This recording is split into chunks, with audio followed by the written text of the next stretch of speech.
Good evening, everybody. I want to call the Thursday, June 28th, 2018 meeting of the Vermont Nuclear Decommissioning Citizens Advisory Panel to order. My name is Kate O'Connor, and I'm the chair of the panel, and I'm an appointee, a citizen appointee appointed by the governor, and I'm going to have everybody go down and introduce themselves, and we'll start with Alyssa. Lissa Weinman, citizen appointee, appointed by Senate Pro Tem Tim Ash. Bill Irwin, representative of the Agency of Human Services, work for the Vermont Department of Health. David Dean, citizen appointee by Speaker Shap Smith. Martin Langeveld, citizen appointee, appointed by the governor. June Tierney, Commissioner, Vermont Department of Public Service. Chris Campen, Executive Director, Wyndham Regional Commission. David Andrews, International Brotherhood of Electrical Workers, representing the men and women of Vermont Yankee. Jim Mathos, citizen member appointed by Senate President Pro Tem. Michael Root, citizen appointee for the town of Vernon. Good evening. Good evening, Mike McKinney, Entergy. All right, thank you. I just want to quickly go over the agenda. It's going to be up on. Oh, I'm sorry. We have people on the phone who I always forget about. Hi, Kate. This is Bob Gustafson from New Hampshire. Hi, Bob. And we're trying to get Eric Jordan in. He's having some difficulties. Okay. This is Erica Bickford and Steve Maharis from DOE and Pacific Northwest National Laboratory. Hi, Eric and Steve. Erica and Hello. Steve. Hello. All right, and if Derek comes on, Tony will alert us. Quickly to go over the agenda, we have a pretty packed one this evening, and it's going to be up on the screen for anyone who doesn't have a hard copy. And it's pretty much all about spent fuel and spent fuel management and what to do about it. Everybody is here except we have Erica Bickford, who is on the phone because she is not in Vermont. So she's going to be presenting from the phone when we get that far. First up is the approval of the minutes for the March 22nd meeting. Has everybody had a chance to read them? We don't necessarily have to approve them tonight if people don't feel comfortable doing that, because I know we got them at short notice. Everybody fine? What's up? I saw an is that what we're talking about? Yeah. Yikes. Yes, on page 6, line 5, it's a quote from me asking Scott State if the Lehman Company, which now owns North Star and Waste Control Specialists, could pick up any difference if the costs are more than generated. And it says twice that estimated by Entergy. That is not what I asked. I would suggest that it would be changed to could those come into play if the cost of decommissioning is more along the lines of what Entergy originally estimated, or twice the cost North Star has put forth? And that was what I said.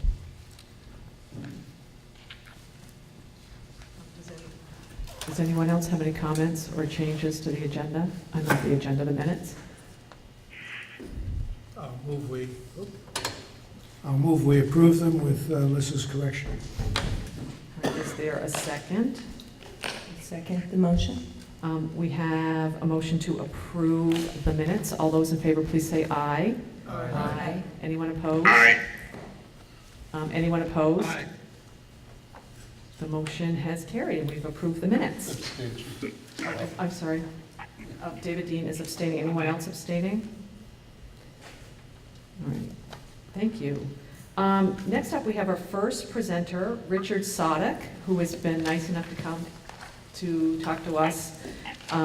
He is a commissioner from Vermont on the Texas Low-Level Radioactive Waste Disposal Compact Commission. He's also an attorney from Montpelier. And his prior life, he was the chairman of the Vermont Public Service Board, as well as the first commissioner of the Department of Public Service. He has a local connection because he's the chair of the Marlborough College Board of Trustees, and he's also a trustee of the Vermont College of Fine Arts, which, if you don't know, it's up in Montpelier. And he's a graduate of Harvard and the University of Michigan School of Law. And we had all wanted to know what the Compact Commission did, and he is going to tell us everything that we need to know. So we're going to be smarter people, and we appreciate you coming down. Thanks, Kate. I doubt I'll tell you everything, but I'm going to be kind of talking off mostly these slides that are up, and the advisory panel has copies of them, has hard copies. This slide represents the Compact Commission, the Compact, the Federal Waste Compact. Now, if you take a look up in the upper left-hand corner is the Northwest Compact, and then the Midwest Compact, and so on. So these are regional compacts. In our case, there are only two states, and that's Vermont and Texas. The only ones who were a republic, and the only ones who issued their own money, and so on. So they are, long ago in the 1990s, we foresaw, and so did Maine, foresaw the fact that we're going to have to get rid of this stuff, and Texas was willing to do it for a price. The Maine Yankee went down early, and so the compact facility was not ready to take waste at that time. But the upshot is that any radioactive waste that is generated in Vermont is supposed to go to a compact in West Texas, and you can see on this a little dot there on the just below the Texas Panhandle. And that is kind of the end of the earth for those of you who haven't been there. It's Andrews, Texas. It's about 50 miles of just, tumbleweed from Midland. It's in the Permian basin where they have a lot of oil wells and stuff. But there isn't much else going on out there. The facility, the compact facility, is a pretty impressive place. It was built by a company owned by a guy named Harold Simmons, who was a billionaire, who was a big contributor to all the Texas Republicans, particularly Governor Perry. And they got the right to operate the site. One important aspect of it is with regard to risk, which I know that's been kind of in the wind here with this, whether Entergy was going to take any risk and all that. With regard to risk, the state of Texas owns that waste and the ground under it as soon as it hits the facility. And that has as a practical matter, has the operator, this one that was founded by this guy Simmons, and it's called Waste Control Specialist, WCS. The operator does, they miss out on the huge kind of global nuclear waste risk. I mean, they have risks in running their site. At any rate, the other thing to know about this map is that there are so few of these sites that will take, that's not one of them, that will take the this waste, low-level waste of a certain category. You probably are familiar with A, B, and C waste.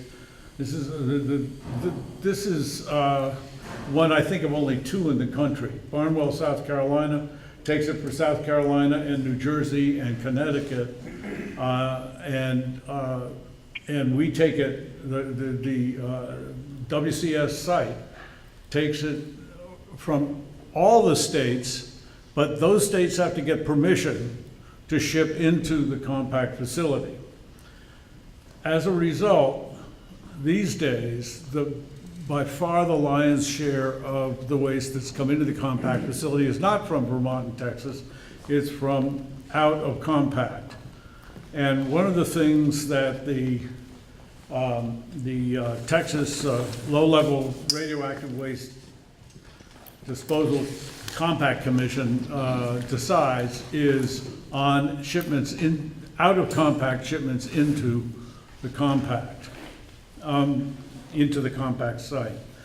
Now, the next slide has, I think, the overview of the facility.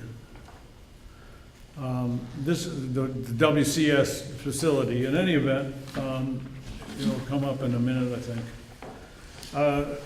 This one is just the compact facility. And that dark line there is a lineup of casks in it.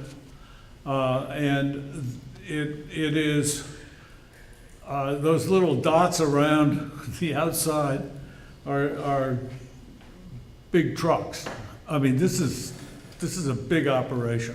And it is rebars, concrete, this kind of impermeable mud that they have out there, the clay, this red clay, and they kind of stack those up in layers when they're building this. And then they put these in, and ultimately they cover them with layers of, mostly I believe the red clay is what's going to cover them. But as you can see, they're really not yet at the covering stage. Okay, let's take the next slide, and I'm going to move quickly through a number of slides, but the next, I'll give you a preview. The next slide is the whole WCS facilities, which include a large place for federal waste from DOE. It includes a hazardous waste landfill where they take below grade A low-level waste, and it includes the compact facility. Can you get the next slide up, or? Yeah, this is fighting. My apologies. Well, why don't we go ahead?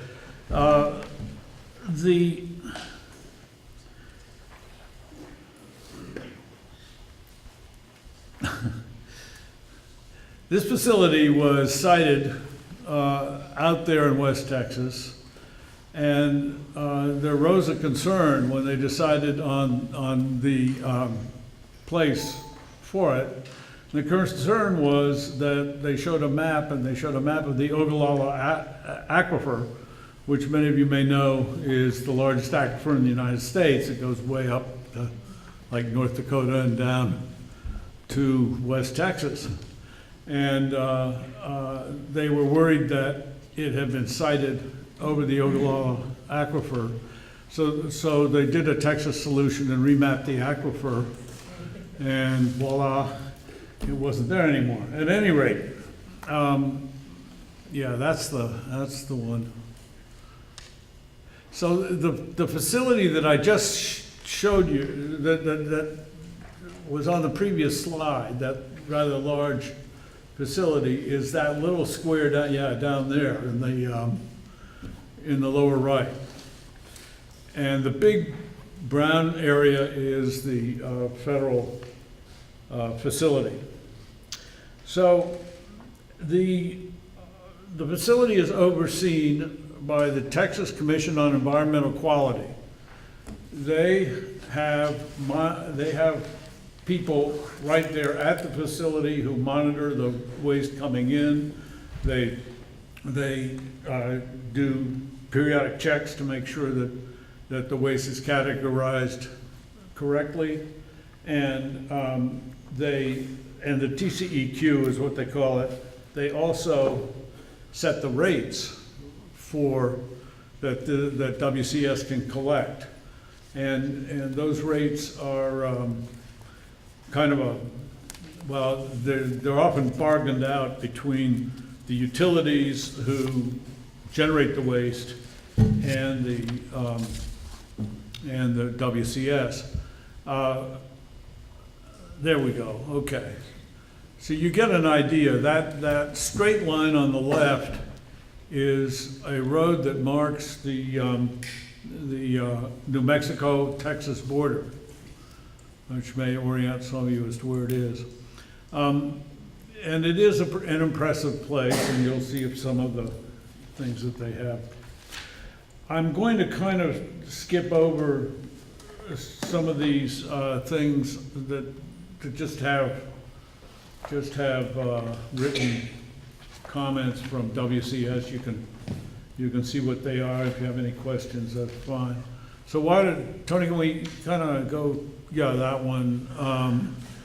And once again, in-compact waste is from Vermont and Texas. Vermont and Texas have to send it there unless they get permission from us, from our commission, to send it somewhere else. Now, because of the high prices, they have been getting permission, or they have been asking for permission and usually getting it, to send it somewhere else. And the high price was set in part because it's cost-based and it cost them an awful lot to build it. So okay, why don't you flip it? Yeah. Well, these are pictures of the containers and so on. The next one is, and as you can see, they have big, sophisticated equipment to handle these things. And why don't you keep going, Tony? Same sort of a thing. They are operated under the and mostly NRC rules, and they have some very heavy equipment to handle these things. The next one is okay, and then how about the following? They have a rail siding, and they have these huge flatbed trucks that come in with enormous containers on them. The next slide is prohibited waste. Now, we get a report every time we make a decision on waste that's coming in. We get a report on what is in it. If it's from another country, if it was originally generated in another country, we don't take it. And then you can see some of these things, as you can see down there at the bottom, they do take RCRA, hazardous or low-level mixed waste, which often is below. They categorize it as below lowest level A waste.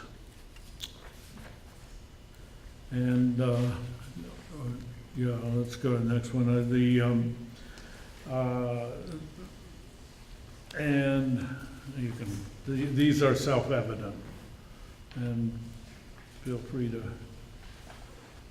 Again, keep going. The generator. There's a lot of paperwork involved in this, and the generators fill out a lot of stuff about what's in what the waste consists of, various isotopes and so on, and so that they have a good idea of what's in every drum that gets shipped. And let's keep going. here on the next slide, there is one of their cranes lifting these things around. And then finally, they're grouted into place. Now, the following slide, the next one,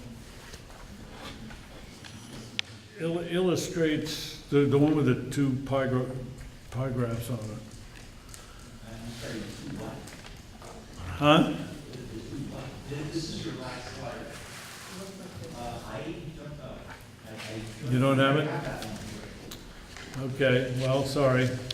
This is one with these pie graphs on it. They are the total volume, as you can see. This is for just the compact facility. Compact facility has permission to get 9 million cubic feet. There it is. To get 9 million cubic feet, and that tiny little blue slice up at the top, in the top one, shows the total volume is 117,000 cubic feet out of that amount. It's been operating since April of 2012, so it's been on for 6 years. It expires in 2045. The next one down there is the overall total of curies.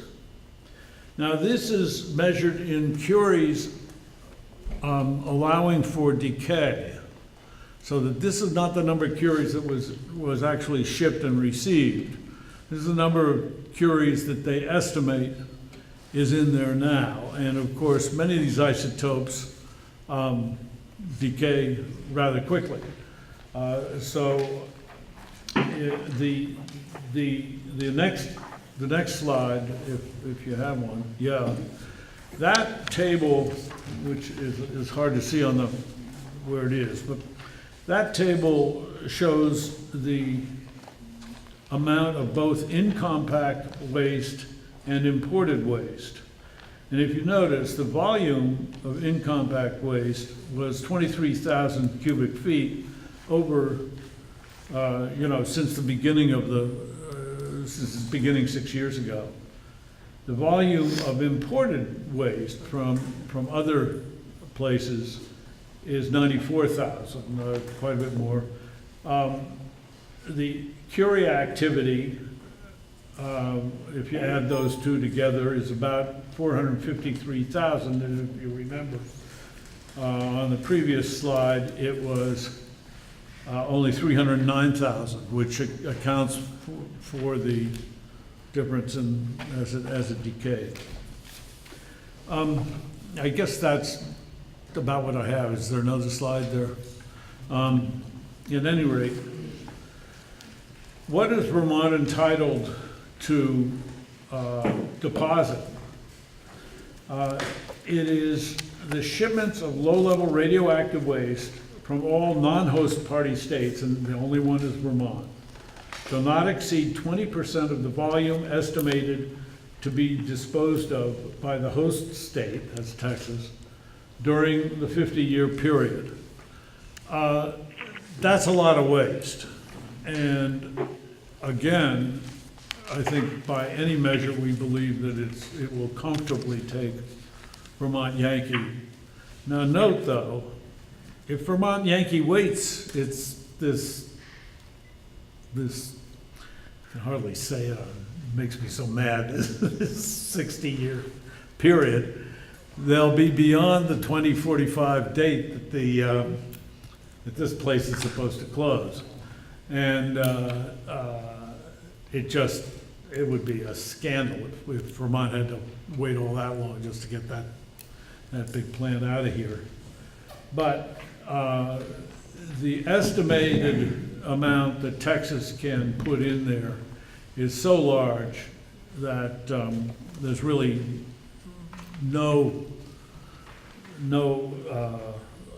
nobody assumes that we're going to bump up against it or it's going to become a shortage, and we're not getting that much going in there. Just one more comment. I realize I'm running over, but just one more comment. The WCS has had a terrible financial struggle. They put a lot of money into this thing, and a lot of utilities who they thought would ship are not shipping. And they really were up against it, basically 1 foot in bankruptcy. And they, then this hedge fund, you know, that owns these two entities, WC, now owns WCS and North Star, they came along and they, I don't know what they bought it for, but my guess would be they probably took over the debt and that wasn't much more, but so now they own it. And as you know, probably know, WCS and North Star are related in the sense that they go up to a single parent.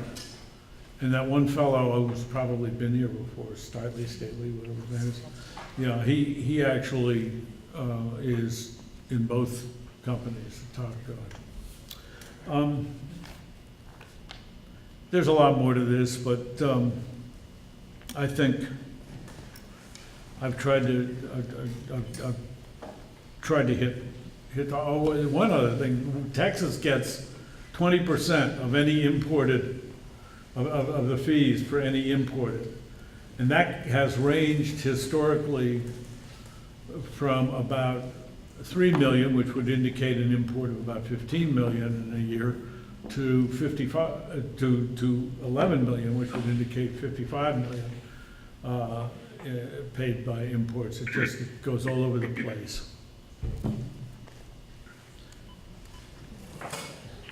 Thank you. Now we're gonna open it up for questions from the panel and then the public. And I see Laura wants to ask a question. Oh, and you use the mic. Sorry.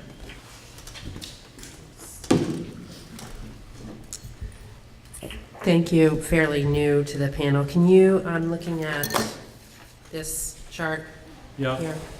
Can you just explain to me, like a one-sentence explanation of each of those columns, what we're talking about?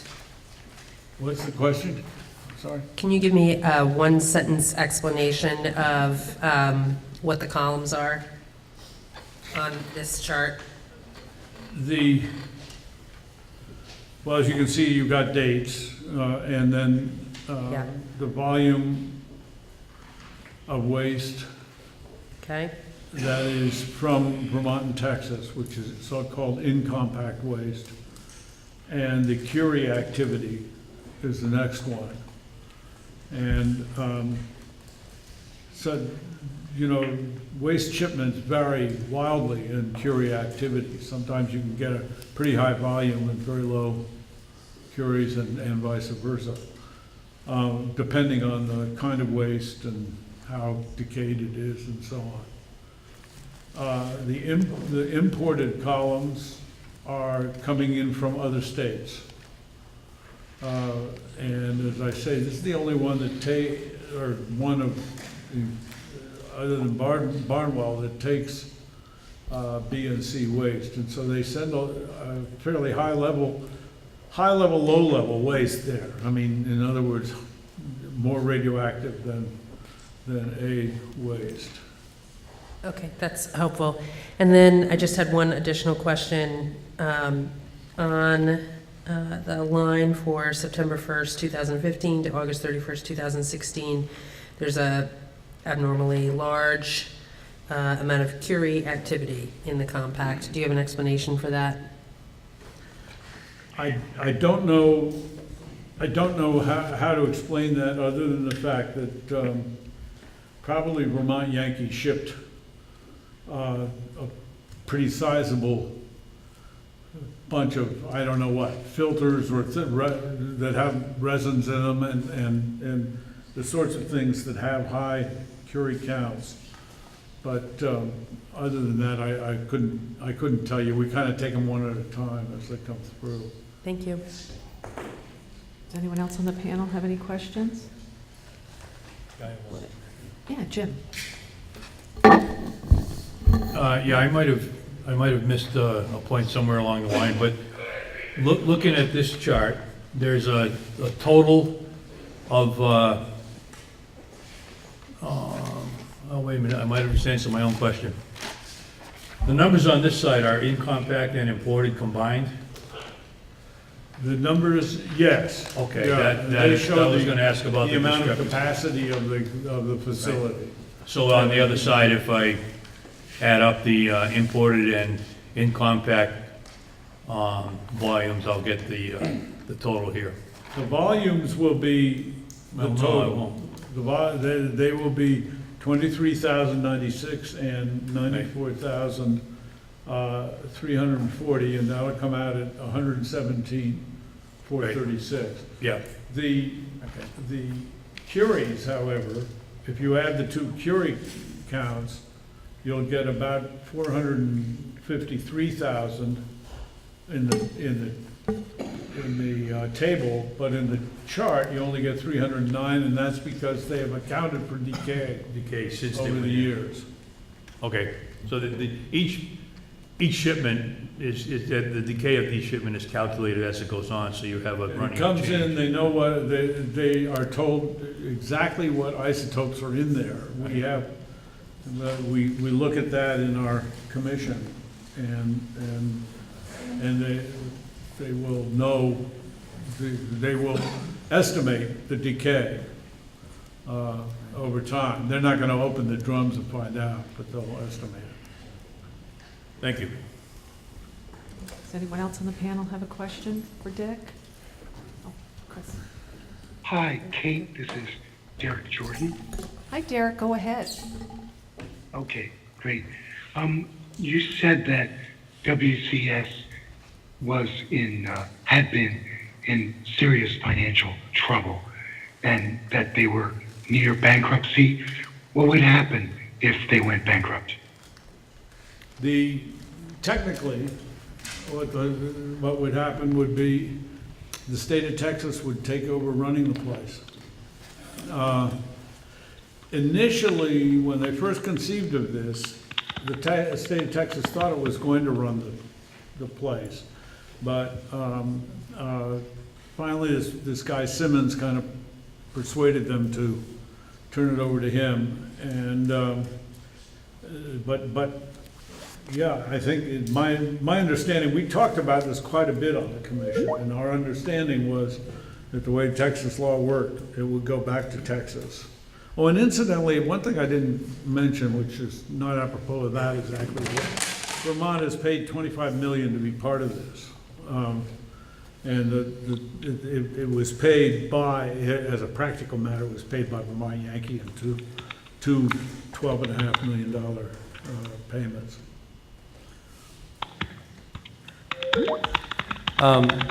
So I'm just curious, like you and your fellow Vermont commissioner, are there issues that you guys generally see eye to eye on or don't see eye to eye on? And within the larger commission discussions, I mean, what are the burning topics that you guys would typically talk about at a meeting or? I don't argue with Peter. He's 6'7" and he was on the NRC. Yep. But, no, we really see things the same. Yeah, and we share a few kind of background things too. We were both public utilities commissioners and stuff like that, so, yeah. Many of you may know Peter Bradford. I mean, he lives in Peru.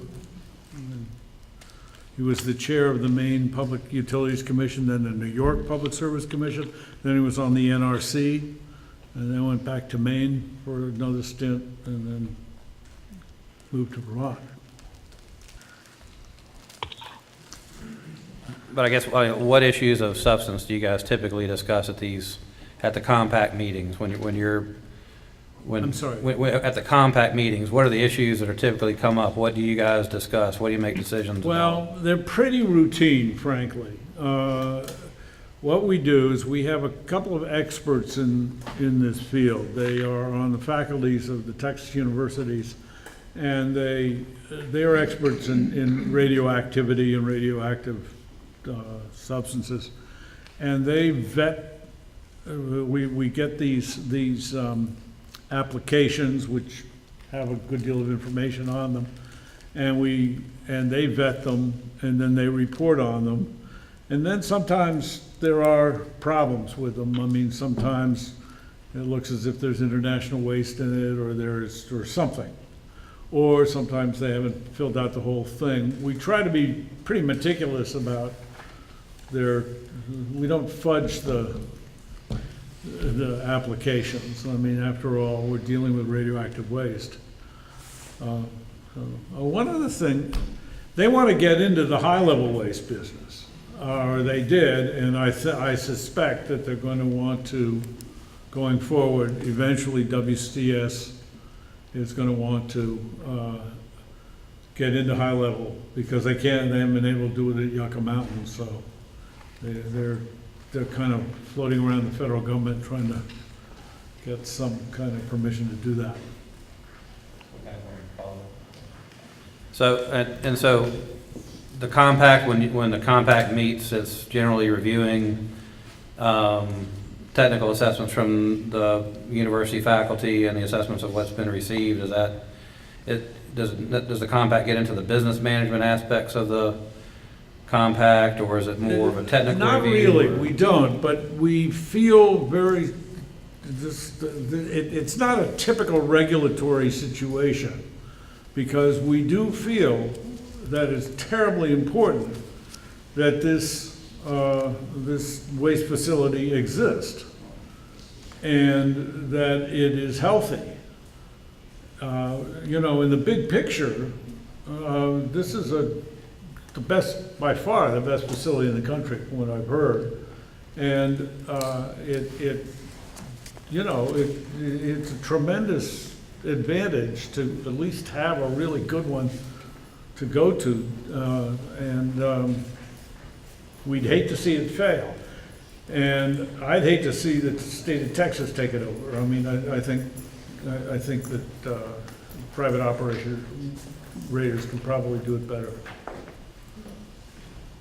Now I want to ask if anyone in the public has any questions for Mr. Saudek. Yes, please come up to the microphone and tell us who you are and where you're from, so we'll have it in the record. Thank you. Thank you. I'm Skylar Gold with New England Coalition on Nuclear Pollution. Can you hear me? You mentioned the Oglala Aquifer being moved in typical Texas fashion. Is that the end of the story? That's the story that has been handed down. I wasn't around when that mapping business happened. I do know that a bunch of people quit the TCEQ, the Texas Commission on Environmental Quality. A bunch of staff people quit it when that issue arose and was, shall we say, taken care of. I really don't, you don't hear about it now. I mean, this was back probably, I don't know, 15 years ago or so. Are you reassured that the Oglala Aquifer, which it really is broadly spread out throughout Texas? I have no way of knowing. I have no way of telling, but I don't think the tale is apocryphal. It's been repeated enough so that I think, you know, what they said was, well, it had been erroneously mapped or whatever, and yada, yada, yada. I mean, I just don't know. It's there. Do you know if there's any further? I mean, you can look into it probably. I mean, you can go back and. Shouldn't the compact be investigated? If anybody should investigate, it's the Commission on Environmental Quality. Questions having to do with water, standing water, rain, to the extent they have rain out there, it's not much, but they come up periodically at our hearings, but there was pretty much no doubt, there is no doubt, that that's not our business. Our business is to handle compact waste, and we don't have the scientific or even mapping capabilities to do that kind of thing. What we do have is scientists who know something about radioactive materials. Okay, and just as a couple of simple questions. On the aerial view of the facility, we saw the compact facility, which was kind of a smaller area. It looks small compared to the others. I gather that it's large. What is the federal facility? My understanding... I thought this was a private facility. Well, no, the compact facility is one fraction of it, but the federal, my understanding is the DOE generates a lot of waste at various plants, like up in Washington and other places. And they take waste, I think they take it perhaps from the military also. I will say that the federal facility has not been used anything like the compact facility. And they've got this huge federal facility, and this is one of the reasons they're having financial problems. Apparently, they just couldn't work it out with the feds. And I don't know what went on there. We don't deal with the federal facility, so I don't know much about it, other than the fact that it hasn't been used hardly at all. Okay, and then just simply, do you know what the relationship between the low-level waste control, the low-level waste control specialist compact site, that smaller compact site, and the proposed high-level nuclear waste control specialist site? Is that a completely separate facility, completely removed from this one? It would be a separate facility within that perimeter, though. It would be part of that big thing. It would be kind of up in the upper left-hand corner of the map. Yeah, there was a proposed. Yeah, and it... And that's where the high-level nuclear waste... That's what they're talking about. That's what they're talking about doing with the high-level waste if they get permission to do it. You know, this is the waste that was supposed to go to Yucca Mountain. Right. The feds have been unable to get a place to put it since the late 1970s. I understand. Thanks for it. Great, thank you. Thank you. Does anyone else in the public have a question for Mr. Saudek? Great. Oh, Lisa. You said that, is it on? Okay. You said that the facility is supposed to close in 2045. Is that when the license runs out, or? The license runs out. So they could just relicense? They could relicense, yes. Yeah, it's not fun. And, yeah. So it's not like the sale has to happen because we might miss this opportunity before 2045 to put our waste there, because it's just like when we wanted to relicense for my Yankee. Yeah. Well, let's figure out a way to get it out there. But it's not like that date is something that's fixed in stone. I mean, basically what happened, as you know, is Entergy went to the NRC and said, yeah, right. We need a bank. We didn't get enough from Vermont ratepayers to dispose of it, and we're not going to have anything to it. And so, right. So the NRC said, okay, we'll give you 60 years safe store. And safe store is not supposed to be for that reason. But anyway. Yeah, that's my follow-up is really, at that point, did the compact make its views known to the NRC that Safe Store would potentially jeopardize the $25 million that the state had invested in the compact? You mean that it would run out in 2045 or something like that? Yeah, I mean, at the time when it was announced that Safe Store would be the option. I doubt it. So I think the Vermont Yankee Safe Store was kind of inside baseball to everybody else. You know, I mean, this little plant, smallest plant, the Entergy, what is Entergy? 11 of them, 11 nukes. And this is the smallest, and, you know, nobody was paying an awful lot of attention except for here. which is part of the reason I suspect the NRC felt it could just kind of wave it through. But the compact doesn't have a political voice, or has up to this point not had a political voice about whether that action would in fact hurt the state of Vermont. No, it hasn't, no. Okay. I think the common assumption out there is that Vermont Yankee will be out there well before 2045. I'm sorry, I didn't hear you. I mean, that's assuming the waste facility continues to operate, but, you know, I think it will. I certainly hope it will. Can I ask one more follow-up? One quick one, because we have to move on.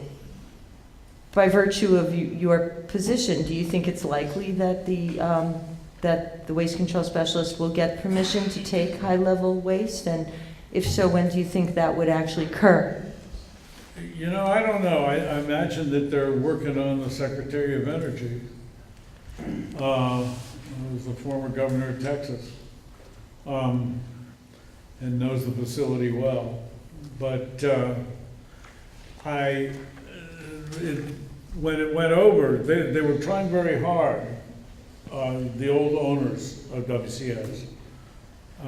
When it changed ownership, things, you know, they're not, the current WCS isn't going around telling everybody what they're up to. And my guess would be that they will try to do that. My guess will be that they'll try to get more volume on the repro waste, which is easier for them to dispose of, and that they will, I don't know how they're going to handle the charges for the waste, but sooner or later, these power plants are going to have to start sending B&C waste to them. Some of the Texas utilities are holding back. Southern Texas Power and Comanche Peak are the two nukes out there, and they're holding back. I think Vermont Yankee has probably sent, you know, a pretty fair amount there, but they've also sent it to Utah, which is cheaper. They've done both, but they'll be sending a lot of B&C waste once they start taking the plant apart. Dick, I want to thank you so much for coming down. Thank you. We've always wanted to know about the Compact Commission, so we appreciate it so much. Well, and if there's any time that you think there's anything the panel needs to know, we would love, you know, Sure. to reach out to us and keep us posted, because that would be really, really helpful. Sure. And for the public, all the slides that we have are going to be on the state website, so everybody can see them as well. And we're going to take a 2-minute break to do a set change, basically. So we have the Congressional delegation staff coming up next. So don't really go anywhere. If anyone can just stay where they are while we do our set change.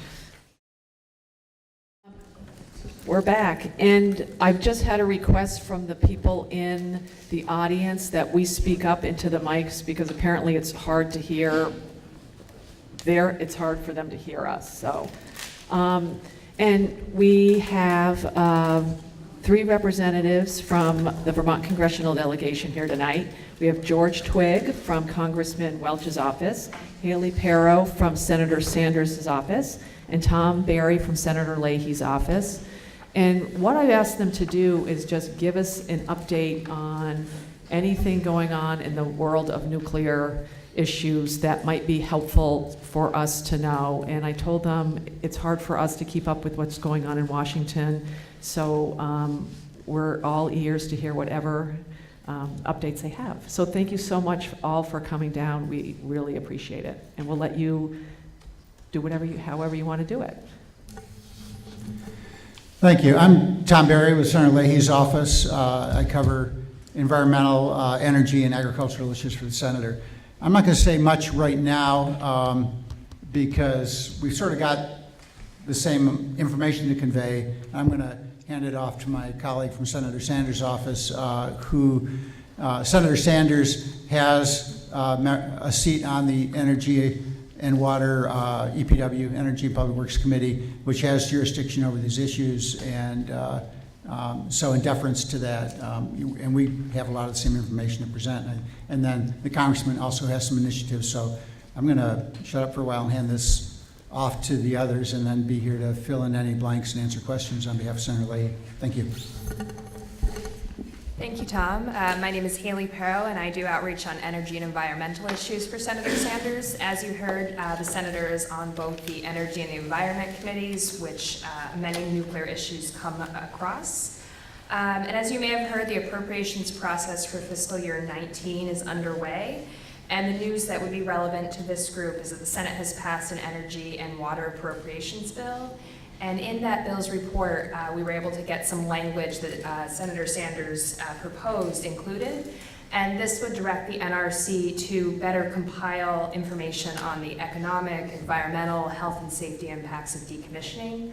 It would survey communities that are in the decommissioning process or have gone through the decommissioning process to provide case studies for future communities, as we know many will be decommissioning going forward. It will help also identify successes and challenges through the process. And really, this is in line with Bernie's belief that communities and the impact that decommissioning has on them needs to be kept at the forefront. Secondly, in the Energy and Water Appropriations Bill, there was a provision which includes, or excuse me, calls for a pilot program regarding interim storage. Also want to let you know that Senator Sanders has co-sponsored the Stranded Act. That was introduced by Senator Duckworth from Illinois, where Zion plant is. And this bill would compensate communities who are storing spent fuel, like at Zion and Vermont Yankee. It would do a few things. It would provide grants for economic development. It would pay $15 for each kilogram of nuclear waste.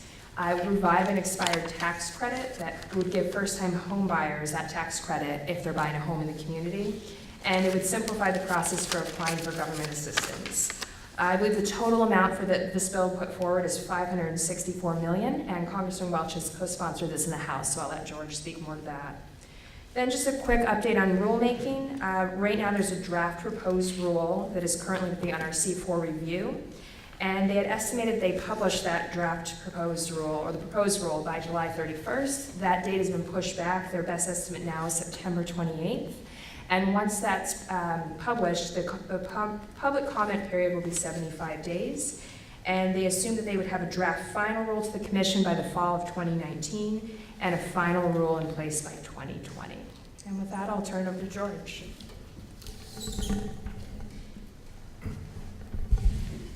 Thanks, Haley. I'm George Twigg. I'm the State Director for Congressman Peter Welch, and also cover energy and environment issues on his behalf. Congressman Welch is on his primary committee is the House Energy and Commerce Committee, which has jurisdiction over many of these issues.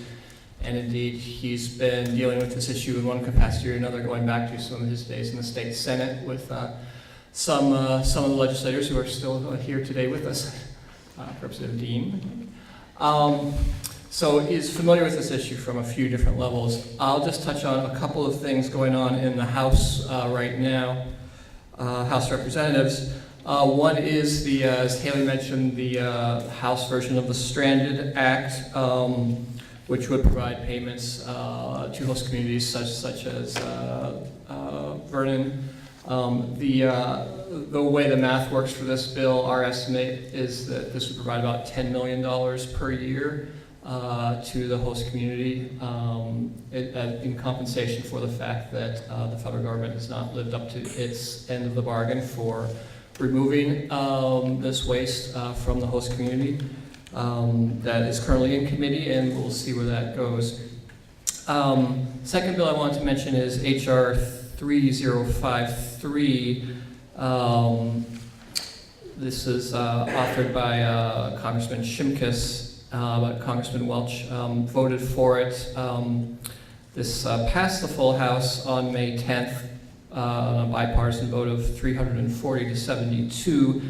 And it has two key provisions. One is it seeks to address the situation, sort of the ongoing stalemate, I guess you'd say, with Yucca Mountain. And it seeks to have a determination that within 30 months of enactment of this legislation, there would be a determination either to move forward with Yucca or to seek another alternative. The second provision in that bill would call for, in the interim, rulemaking to allow for a one or more interim storage sites under the sort of consent-based model, which has been just sort of floated by DOE earlier, and I think there have been some presentations on that model here in the past. Does not specify a community specifically, but says here are the parameters, and if a community is interested in doing that there would be a consent-based process to have an interim location for that waste while Yucca or whatever is going to replace Yucca gets determined. Lastly, just on the issue of the decommissioning rules, Congressman Welch's hope had been that the NRC would look at the experience that Vermont and Brattleboro and Vernon and the county went through with Vermont Yankee, learn from it, and apply some of that experience to the decommissioning rules going forward, because I think we recognize for this community, a lot of that process has already happened or is kind of well in process. I think Congressman Welch's disappointment in what we've seen in the draft rules thus far has been that, I'm just going to read very briefly from comments he made at committee, just to use his words. I'm concerned by the direction the NRC is heading. While the Commission appears to be inclined to use rulemaking to sign off on the nuclear industry's wish list of cost-saving measures, such as streamlined safety exemptions, it fails to address the concerns of state and local communities across the country that are hosting nuclear reactors and want a seat at the table. There are several specific concerns I have with the current approach of the NRC. These include lack of state and local stakeholder involvement, questionable use of the decommissioning trust fund, such as for spent fuel management, the reduction of emergency planning functions during periods when spent fuel remains in spent fuel pools. It's apparent that the industry would like to narrow the scope of this rulemaking to only what they deem the most pressing matters. I believe we must push back on that. We're at a critical point that will shape how communities deal with decommissioning for decades. So again, I think we understand the sort of horses out of the barn for a lot of what Vermont is dealing with, but there's still an ongoing process. We want to see, again, a rule that reflects some of what we've learned and some of what this panel has learned from that decommissioning process. So our hope is that when the the draft rule is published, that there'll be robust input from Vermonters. Certainly our office will be commenting, and we hope others around the country will as well, to try to, again, push for a higher level of community engagement so that the new rule is not simply an effort to streamline and reduce kind of the checks on the industry as they seek to change the decommissioning process. So I'll stop there.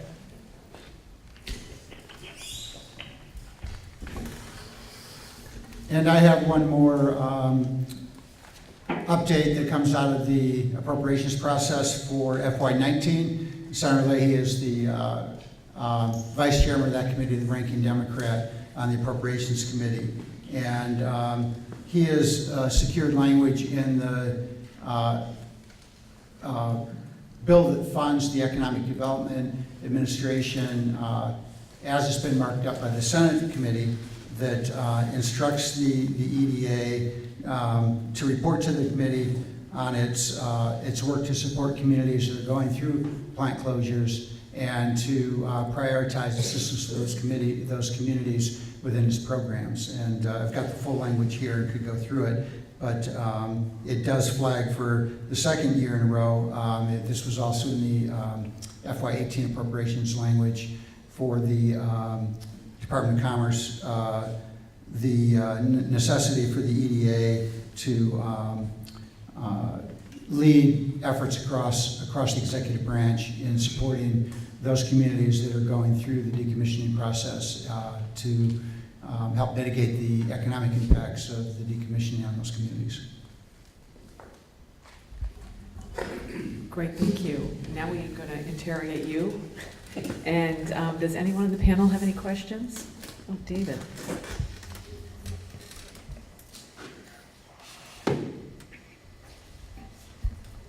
Thank you. This question is for either Haley or for George. It may seem simple, but I'd just like to get it on the record. We're talking about roughly $10 million a year if the Stranded Act goes through, and you said that money is to benefit the host community. Can you just state who the host community is? That's a good question. To be frank, I don't have that information, but I'd be happy to follow up and I can send it to the panel. I don't know if George has insights on it. The question specifically, and I understand you follow it up, is for some people, Vernon is the host community. For others, it's the region is the host community. And I think that's an important distinction that needs to be made. Although the bill hasn't, got the same, it hasn't appeared in the Senate yet, I did print out from CRS the language. So the specific language is that each local government having a nuclear waste facility within its jurisdictional boundaries. Now, whether that's where it lands after it moves through the legislative process, there are always opportunities to adjust the language, but right now, in the summary from of the bill, it does say within its jurisdictional boundaries, so that would seem to apply exactly what it says, I guess. Certainly, this would be a time to provide some input on whether that's the most appropriate, or at any point in the future, whether that's the most appropriate way to define the jurisdiction that should receive those payments. Hey, Chris Campany, Wyndham Regional. We've been advocating, or Wyndham Regional has been advocating to get host communities together to help advise on the rules. And we've suggested that the idea is who does it, who has the funding to do it, how do you get funded, how do you get the host communities funded to go someplace to engage in this. Has there been any further discussion or movement? Because I know I've presented the idea to you guys before and we've met with other folk. Has there been any movement on any kind of possible resource to convene host communities, whether it's like through the EDA or some other entity to fund a group like NATO, National Association of Development Organizations, along the lines of what was done after Hurricane Sandy, where they convened host communities and they examined like best practices in response to storms and climate change. Any possible movement, any possible desire to do that? Is it possibly a purple issue as opposed to a blue or red issue? I'm not aware of any funding. We could explore that a little further. I think primarily we've seen sort of comments submitted by attorney generals from the various states and host communities, but I certainly see the value in having it come right from the community members and groups like yours. I think the report that we hope will come out based on the language in the appropriations bill would sort of compile that information about the experience, but it wouldn't necessarily be done in time for actual rulemaking, which I think is what you're getting at. So I don't have a good answer for you, but we could check in on that. Otherwise, I think it's gone through various perhaps state agencies or attorney general's offices. I just add that there's a minor nod to this issue in the draft rules, which, if you've had a chance to review the 858-page packet, I think, which essentially says, other host communities should consider doing what Vermont did. That having a citizen-led group and having the involvement of the plant owner, the state, other regulators, seems like a good idea and is something that should be considered. I mean, it falls short, I think, of, say, providing, intervener type, resources or other things along that line. So I think that whether it's through, say, future grants through the EDA or other sources like that, I think that that's probably going to be the most likely route to try to do some of this convening and as you say, allowing other merchant plant host communities to learn from best practices and share them. Just one quick follow-up. The reason why I bring this up, in case people wonder what the hell I'm talking about. I used to organize around federal policy, specific farm bill and agricultural policy. And in that case, like after you pass legislation, the United States Department of Agriculture would frequently want to hear from constituents, pull them together and say, hey, what should these rules and regulations look like that we're going to impose upon you? And that way they'd actually have some intelligence about, what the impact of those rules are going to be. And NRC, if you're listening, it just seems like out of decency and being Americans and, wishing for strong democracy and that kind of thing, as they promulgate the rules, they would convene the communities that are most affected by these things just out of a matter of practice.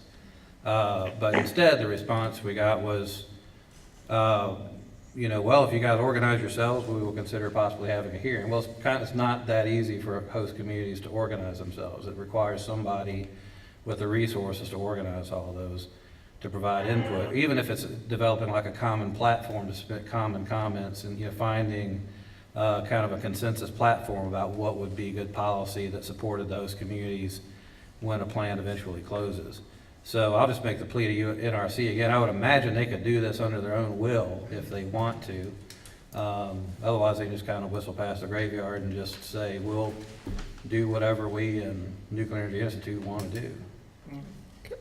Just a quick follow-up on that. I think we've seen in our experience, it's not just the NRC in this process, civic engagement with federal regulatory and approval processes across the board can be very challenging. The FERC, Connecticut River Dam relicensing right now is a very complicated process and very similar issues in terms of engaging with agencies that's based in Rockville or what have you, dealing with very complicated regulatory issues, filings that are hundreds of pages long. So it's absolutely an issue in this instance, but it's also a broader issue that I think, as policymakers, our bosses are kind of concerned about, like, what can we do to try to facilitate that.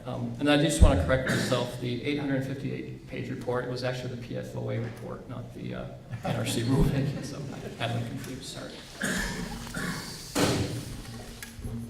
But speaking of PFOA, what the EPA did last week is an example of the agency taking, if belatedly, a proactive, let everybody get up for 3 minutes in front of the microphone, but then the second day of their exercise earlier this week was to pull people together in an organized way and help formulate some input. So.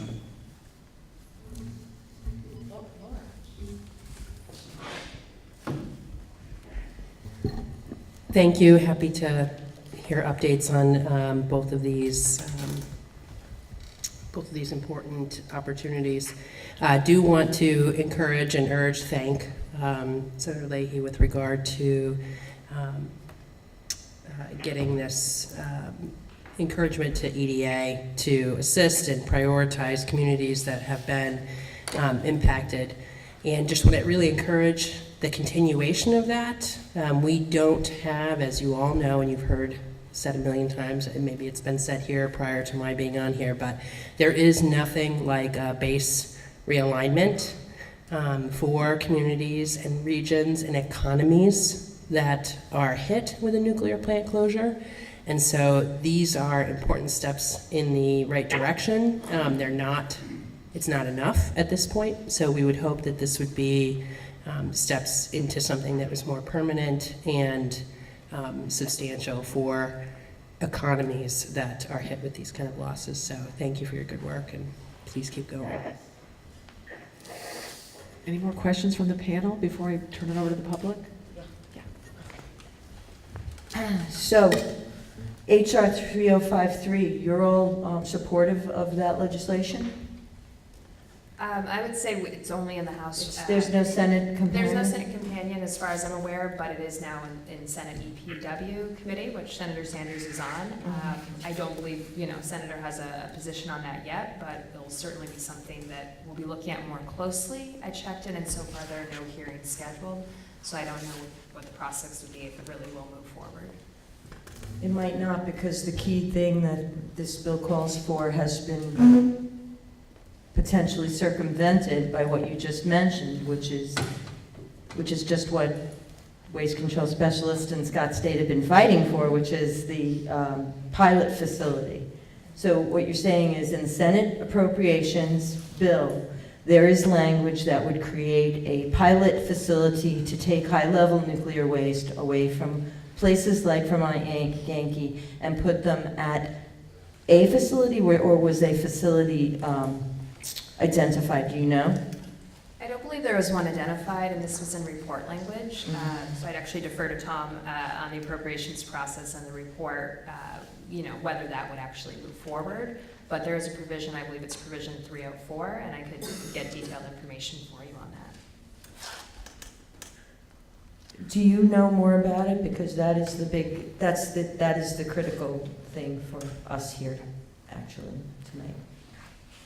I can get the exact language. I don't have that language right in front of me.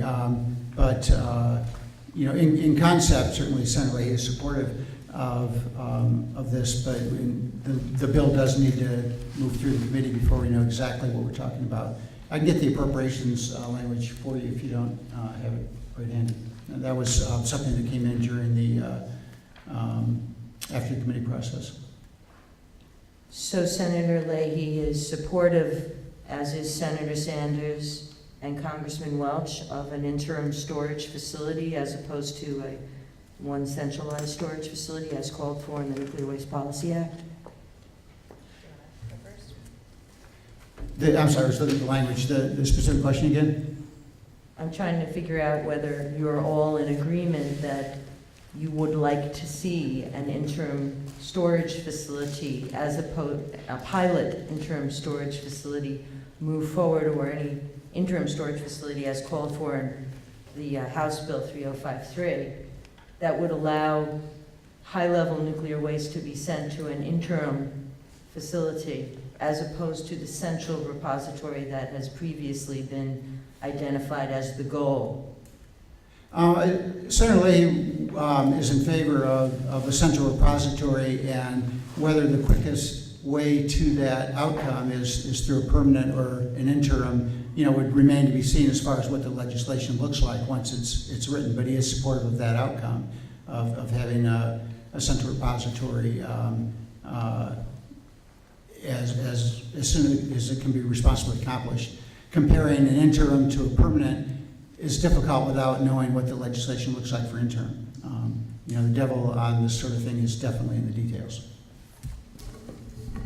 And from our office's perspective, as I said, it will come through EPW, but Senator Sanders does not have a position on that. I think, he has deep reservations about long-term storage wherever it is, and to be frank, believes that we don't have any good solutions, and would sort of, see this as reason why we should not be expanding nuclear, and why, we should have had some forethought in advance.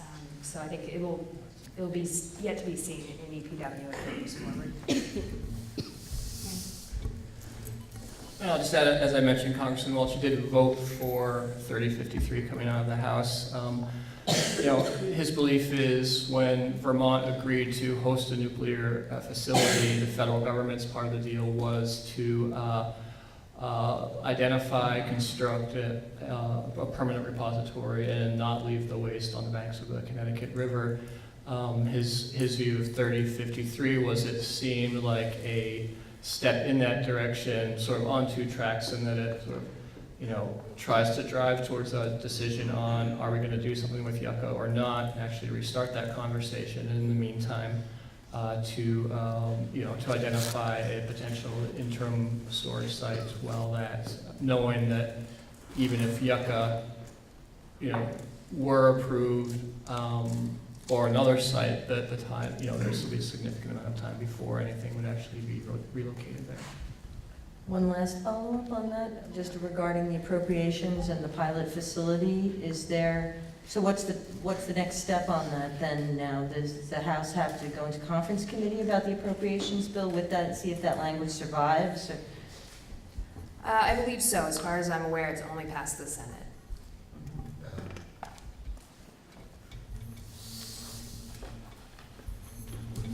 And to be clear, the Energy and Water Appropriations Bill has passed the Senate committee, but it still needs to be presented to the full Senate. But on the schedule we're on, those bills would be presented and have the opportunity to go to the floor probably before the August recess.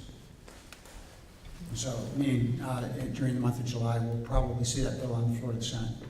I think we're going to let David Dean be the last panelist to ask a question. Actually, it's not questions for the panelists. Thank you very much. That was informative. I keep hearing us and we and other inclusive pronouns, and I am not sure that this panel has taken a position on any of the issues that are being addressed as being our issues. And a couple of them that occurred to me that I would be willing to put some work in terms of figuring out a position for the panel is in fact the definition of the host community. I think based on the language that we got, my opinion is that limiting it to simply Vernon within jurisdictional bounds is way too constrictive. And I think, since this is still an active debate in the legislative process, that we might offer some information in terms of interim storage. I have no idea whether I'm for or against it, and I know that this panel, although we've touched on this before, has not taken a formal position that I'm aware of.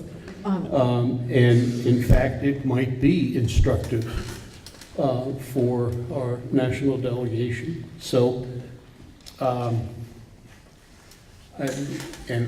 know we're in transition extremists in terms of the panel and leadership and so forth, but I don't think we can lose track of the fact that this is a panel with a lot of different opinions. And one thing Chris just reminded me of is in that advisory opinion that we did about host communities, we may have had a definition of host community. So we'll look that up and see if we actually put the definition of what. Yeah. Well, we can't remember ourselves, so we'll look that up, and then I'll send it around to everybody, and then we can go from there and figure out if we can help you folks define what host community is. And we can get you I'm sure, the exact language. What I was reading from was a summary, so the exact language from the House legislation, I'm sure. And I note that having read that and made it sound like it's very clear, the jurisdictional boundaries, I will note that we run into issues on any number of federal programs where most of the rest of the country, their jurisdictional boundaries are counties. And so we all hear that and we're thinking a town, because that's, in Vermont at least, most jurisdictions lie within town boundaries. And so I'm sure that a lot of other parts of the country would read exactly the same language and think that means county. So guidance on the preferences of this committee would potentially be quite helpful. Great, we can work on that. Haley. I was also just going to mention in the Nuclear Decommissioning Act that Senator Sanders introduced and Congressman Welch on the House side, and I believe Senator Leahy's co-sponsored as well. That refers to host community. I believe it also defines, communities within 50 miles. So whether you want it to align with other definitions of host communities and other legislation might be something to consider. Can I clarify something I said? Because I said it's an important issue for us when maybe David was referring to, part of what you're referring to is when I said that. But the reason I said that the interim storage facility is an important issue for us is because as we contemplate the sale and the faster redevelopment of the Vermont Yankee site, the existence of an interim facility where that high-level waste could potentially be transported in the next 20, 30, 40, whatever years is really important to us as we contemplate this sale. So if a pilot facility was approved, and that pilot facility just so happens to be waste control specialist, which is what it looks like because of the lobbying going on around it, that's something that's going to be very meaningful for us one way or another. So I'm not, and just in terms of taking position on the interim, we did as a panel. We have a letter that we signed along with the other Yankees saying that we wanted the waste to be removed as soon as possible to go to an interim facility. We're on record even though we didn't really discuss that, and that was done a couple of years ago. So there's a piece of paper that says that, and I think we should revisit that as a panel. Right. Now I want to give the public a chance to ask any questions they want to our congressional delegation. Great. And if you would tell us who you are and where you are from, so we can have you on the record. My name is Chris Williams. I live in Hancock.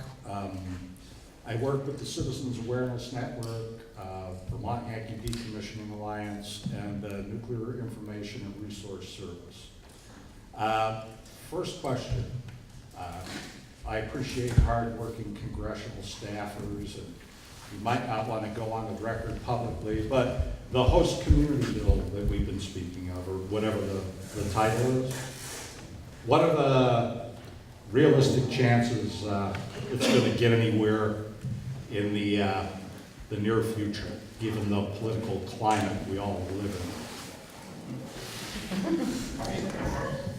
Let's say on the House side, it was introduced in October of 2017 and has been in committee without a hearing since then. So I would not expect anything to happen with it in this Congress before the end of the year. It's a new concept, and typically the case with Congress is that new concepts will take a few shots to get traction. I think the other issue will be more communities facing the same issues that Vermont's facing will run the constituency for the legislation, and so I think my hope would be that it will increase momentum over time, because it won't just be Vermont and a handful of its fellow travelers, but more communities will be saying, hey, as long as this waste is going to sit here, we should be compensated. I would concur on the Senate side. I mean, it's conjecture, but I would agree that as more communities decommission, this will become a more salient issue.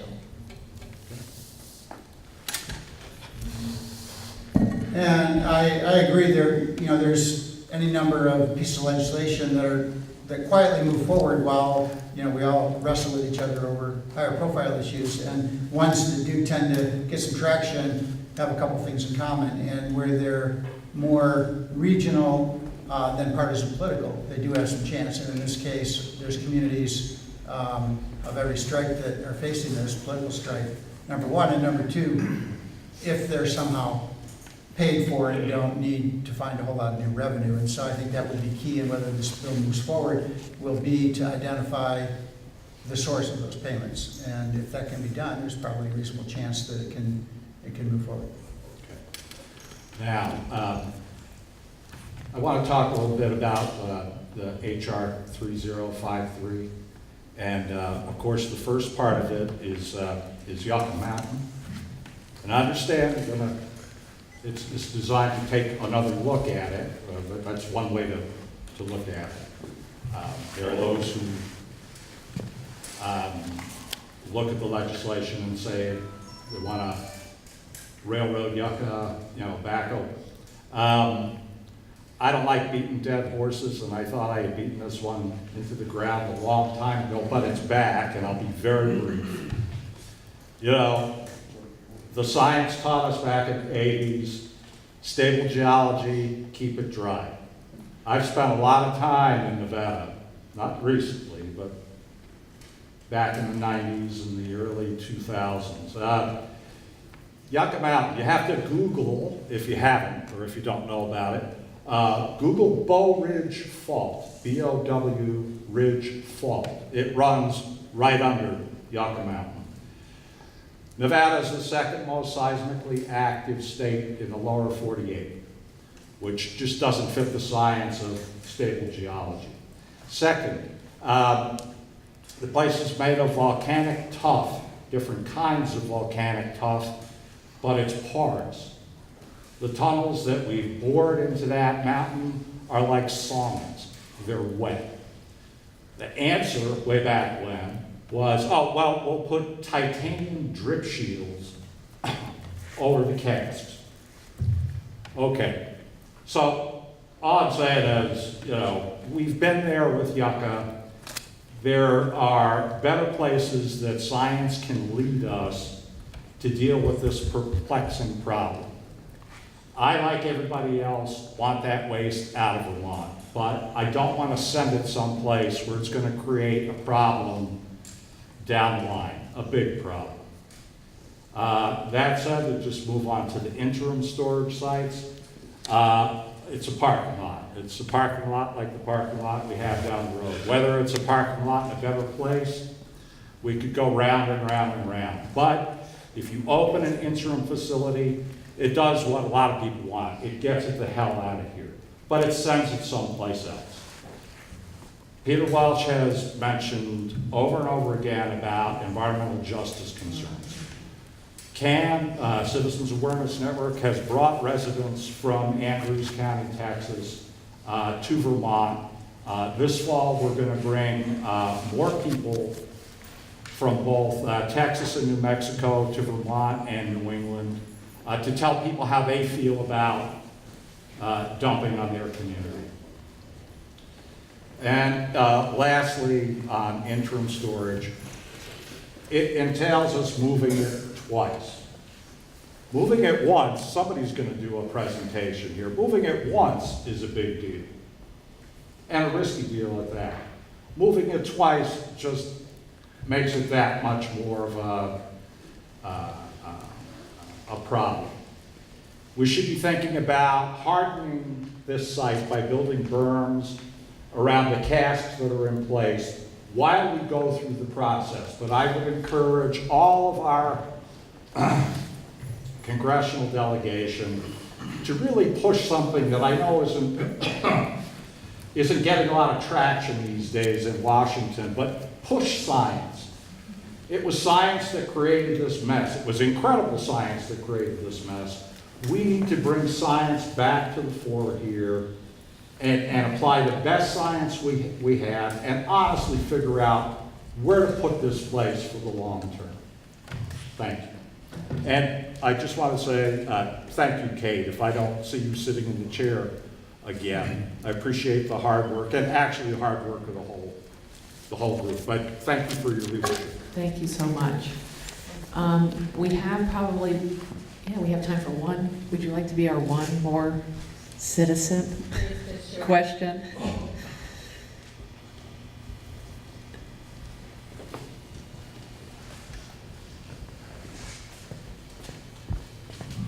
My name is Nancy Rice from Randolph Center, and I'm very concerned about the transportation of the waste. Haven't heard anything about that. And it's likely, if this goes through, to happen over a period of 20 years through cities and towns, and it's just appalling to me that that would be end up like that. This is the way systemic change happens. You set it out, framing it in a certain way, that of course we'll move it to someplace else. But it should be talked about a lot, about the transportation of it. And you could be driving along the road and not even know that somebody passing you has this high-level waste on it. And so I think the congressional delegation should be really talking about this and have that to be a big consideration.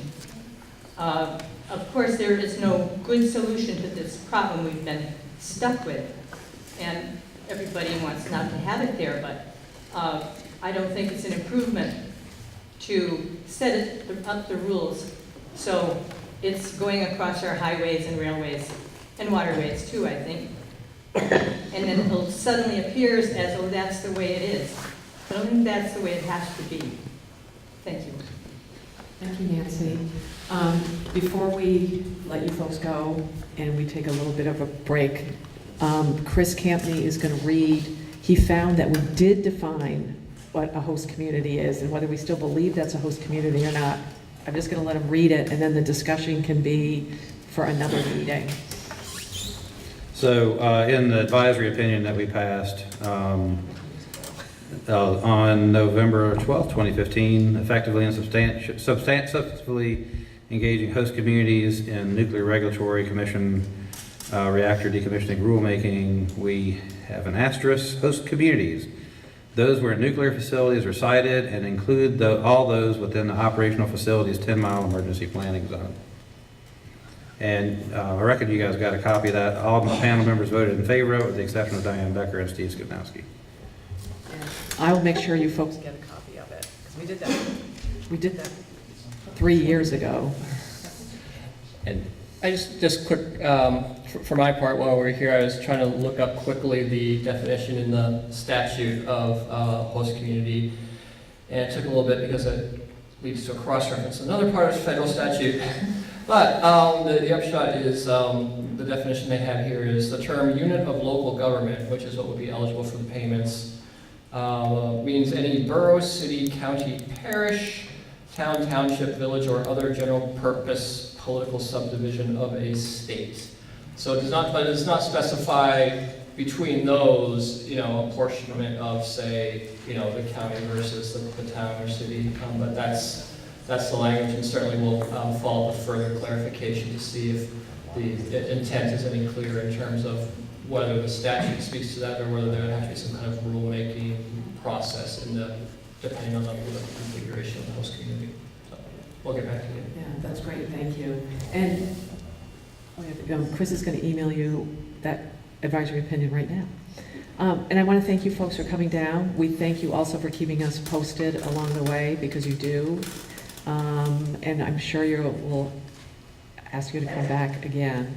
And if there's anything that you want to let us know, just let us know, because we really appreciate it so much. We'll send you the appropriation language as well. That would be great. That would be great. So thank you. Thank you. And we're going to take a 5-minute break, so at 7:40 we'll come back, and because we're a little behind schedule, and we'll pick up again with the U.S. Department of Energy. Okay, everybody, we're going to reconvene our meeting. We're a little bit behind, so I want us to get going.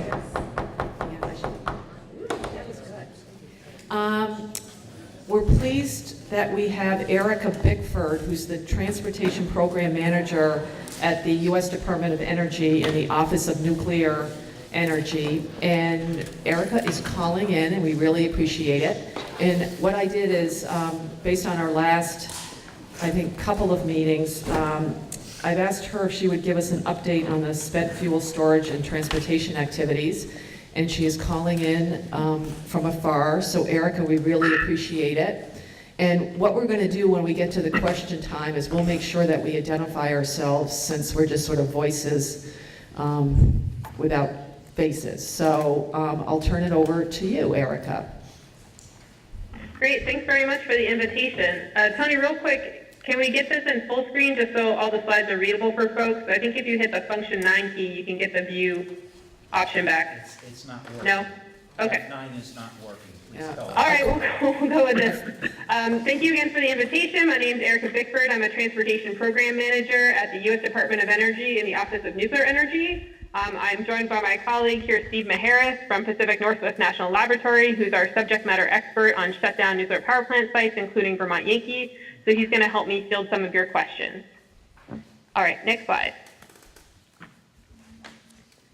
So what I'm going to present today is some of the work that the department's doing to plan for eventual transport of commercial spent nuclear fuel from nuclear power plants to eventual disposal or storage facilities.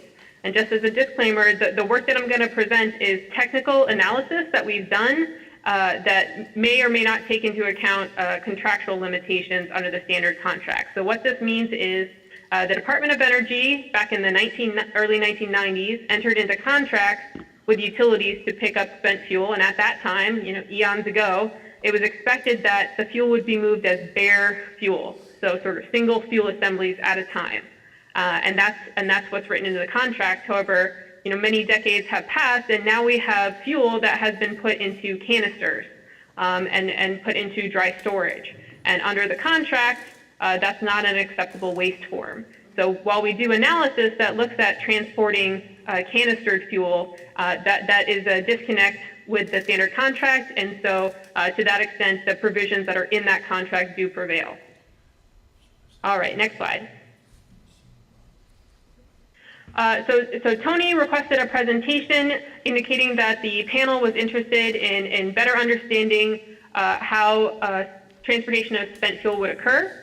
So I'm going to talk to you today about our transportation system planning work that we've done and approximate timelines that our analysis shows for being able to have a capability to transport spent fuel. I'm going to talk about what some of the critical path elements are in that timeline, sort of what are the drivers for that timeline, the uncertainty that goes into that analysis, and sort of how, you know, assumptions that we've made may differ and how that might affect what we're able to do, and then tell you about the work that the program is currently doing. And just to be clear right off the bat, the status of the current nuclear waste program is that it's been more or less suspended. So there is no spent fuel transportation by the Department of Energy currently ongoing from nuclear power plants. We are awaiting congressional direction and appropriations to resume a nuclear waste program. So I'm going to talk to you at the end about what some of the activities that we're doing in the meantime. Next slide, please. All right, so just to start things off, let's talk about what needs to be happen to be ready to transport spent nuclear fuel. So first off, what you need is program direction and adequate appropriations. So you need the resources from Congress, and that's if DOE is going to conduct the transportation. But in general, to be able to transport spent nuclear fuel, what you need is you'll need a rail car fleet, because as we talked about, the fuel at many of these sites is now in canisters that are too large for highway transport, so they're going to be primarily transported by rail. You'll need to have the transportation casks that correspond with the canisters the fuel is currently in. You'll need to conduct some transportation infrastructure upgrades at your origin sites to make sure the rail is in good condition, or other, you might have to do some road work if it's a site that doesn't have rail access. You'll need a concept of operations in terms of how you're going to conduct the transportation with just basic logistics and operations, as well as security and safety measures. You'll have to establish safety and security protocols, and you'll also be conducting stakeholder engagement, and that's of course, with a wide variety of stakeholders to include the utilities that you're shipping from, the first responders and the communities you're transporting through, industry representatives, the cask vendors, the other federal agencies that have jurisdictional oversight, such as the Department of Transportation and the Nuclear Regulatory Commission, et cetera. All right, so next slide. So the analysis we've conducted, and don't worry, I know this is a very detailed slide, but the sort of salient takeaway from this slide is we've looked at what we think it's going to take for the Department of Energy to be ready to transport essentially the first cap of spent fuel. And we're, just for your awareness, we're not on this timeline yet. This timeline is a 7-year timeline, so we think that from the time we get the go-ahead, in terms of Congress passes legislation and appropriations and says, go stand up a waste program with a transportation component and supplies associated funding for that activity, it'll take us on the order of 7 years to be ready to conduct that first transport. And that involves things like environmental analysis, it involves things like procuring rail cars and transportation casks, it involves things like training first responders along transportation routes, and a number of other activities. And for all those pieces to come together to be ready to go, it's about 7 years to do that. So next slide. So here, just so you understand the assumptions that went into this timeline analysis. So in this analysis, it assumes that a facility is available. So outside of the timeline is the time it takes to actually have a facility, whether it's a storage or disposal facility, available to receive spent fuel. So what we assume is there is a facility available.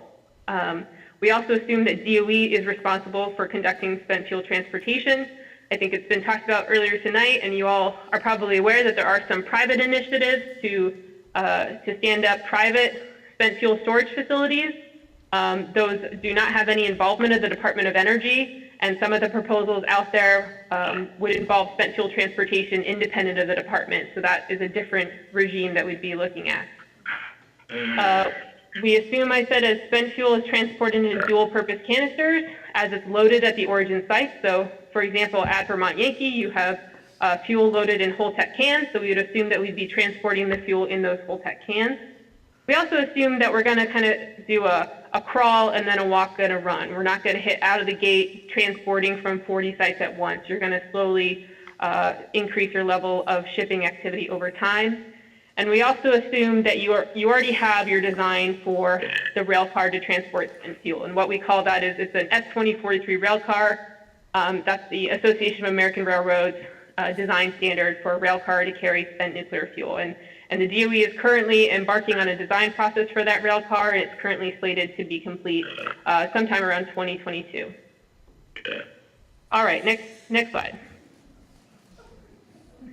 All right, so let's talk about the critical path elements. So on that diagram, there were some of the bars were in orange, and that's what we consider to be critical path elements. So these are the things that really drive your schedule, and that if these elements get delayed, then your whole schedule gets delayed. So first off, of course, is you need program direction and adequate appropriations from Congress. So you need the go-ahead to go do, and you also need the money to go do it.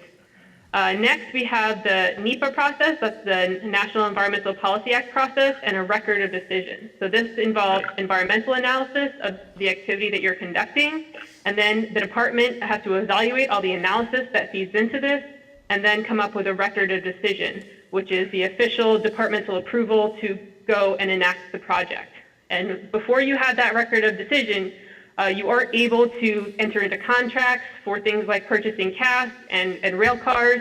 You're not able to award contracts to get transportation services and thereby identify what your rail transportation routes are going to be. So that's an important element of the timeline as well. You also need to identify your acceptance queue. So this is the order of the sites that you're going to go pick up fuel from. And this is important because when knowing the order of the site lets you know what CAS you need to go procure. So you may or may not be aware that we have about 17 different storage systems, canistered systems in use in this country right now, and they all have corresponding transportation CAS that go with them. And so if we're going to be purchasing transportation CAS to conduct the spent fuel transport, then we need to know what sites we're going to be shipping from and when so that we make sure we have the corresponding CAS for those sites. We'll also need to know what order of sites we're going to so that we can prepare the initial route. So this is training first responders along the route, and also identifying transportation infrastructure upgrades. So for example, if you're going to be picking up fuel from a site like Vermont Yankee, then you'd want to make sure that the rail spur that feeds into the site is upgraded or expanded and able to address the capacity of the rail cars that you're going to be moving in and out of there. All right, next slide, please. So of course, there's a lot of uncertainty in this analysis, right? So this is our best guess based at, it's more than a guess, but it's our best assessment based on the information that we currently have available about the system and the technology that we have to work with. So the 7-year timeline is really highly dependent on how the waste management program is established and what resources are available. So if, for example, you need $1 billion in funding a year to be able to stand up the program in a way you'd want to do it, but you only get half that level of funding, then that's going to affect how quickly you're going to be able to conduct these activities and get to the point of being ready for transport. Of course, the timeline also doesn't account for other things that may significantly impact schedules. So any unforeseen technical challenges that might arise, any supply chain issues, so if there's a shortage of steel, or other supply chain issues in terms of getting the equipment that you need to be able to transport the spent fuel, or other unforeseen litigation challenges that delay things as well could also affect the schedule. Next slide.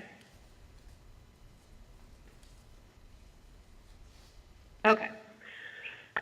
So now that I presented some of the analysis that we've done in terms of being ready to transport spent fuel, I wanted to talk to you a little bit about what the current status of the waste program is. As I mentioned, the program has been on hiatus more or less since the Office of Civilian Radioactive Waste Management was defunded in 2010. Where we currently stand is that the President's FY18, so that's the fiscal year 2018 and fiscal year 2019, federal budget proposals have requested funding to resume licensing Yucca Mountain and to pursue robust interim storage. The department is prepared to support the resumption of Yucca Mountain licensing and also supports development of interim storage capabilities. Currently, we are awaiting Congressional fiscal year 19 appropriations. There have been no funds appropriated as of yet to resume licensing Yucca Mountain, so we're still waiting for Congressional direction in terms of the waste program. Next slide, please. So this means what we're currently doing is within the Office of Spent Fuel and Waste Disposition, which is our office currently in the Office of Nuclear Energy, we're continuing to conduct analysis and research and development to support the eventual transportation of spent nuclear fuel. So this includes conducting testing on spent nuclear fuel rail-sized casks. So the picture in the lower left is a test that was done last summer, and Tony saw this cask out in Colorado. So this was a cask, this was a joint project between the US and Spain and South Korea.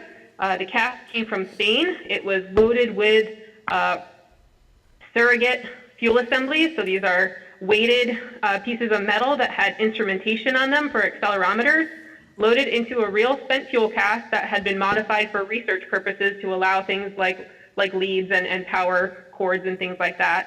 It was transported by truck through Spain, and then went by barge from Spain to Brussels, Belgium, and then it went by marine vessel from Belgium to Baltimore on the east coast of the US, where it was put onto a rail car and then transported by rail out to Pueblo, Colorado, where the Transportation Technology Center Incorporated is located, that has a large rail testing facility and does a number of safety and technology tests for rail transportation.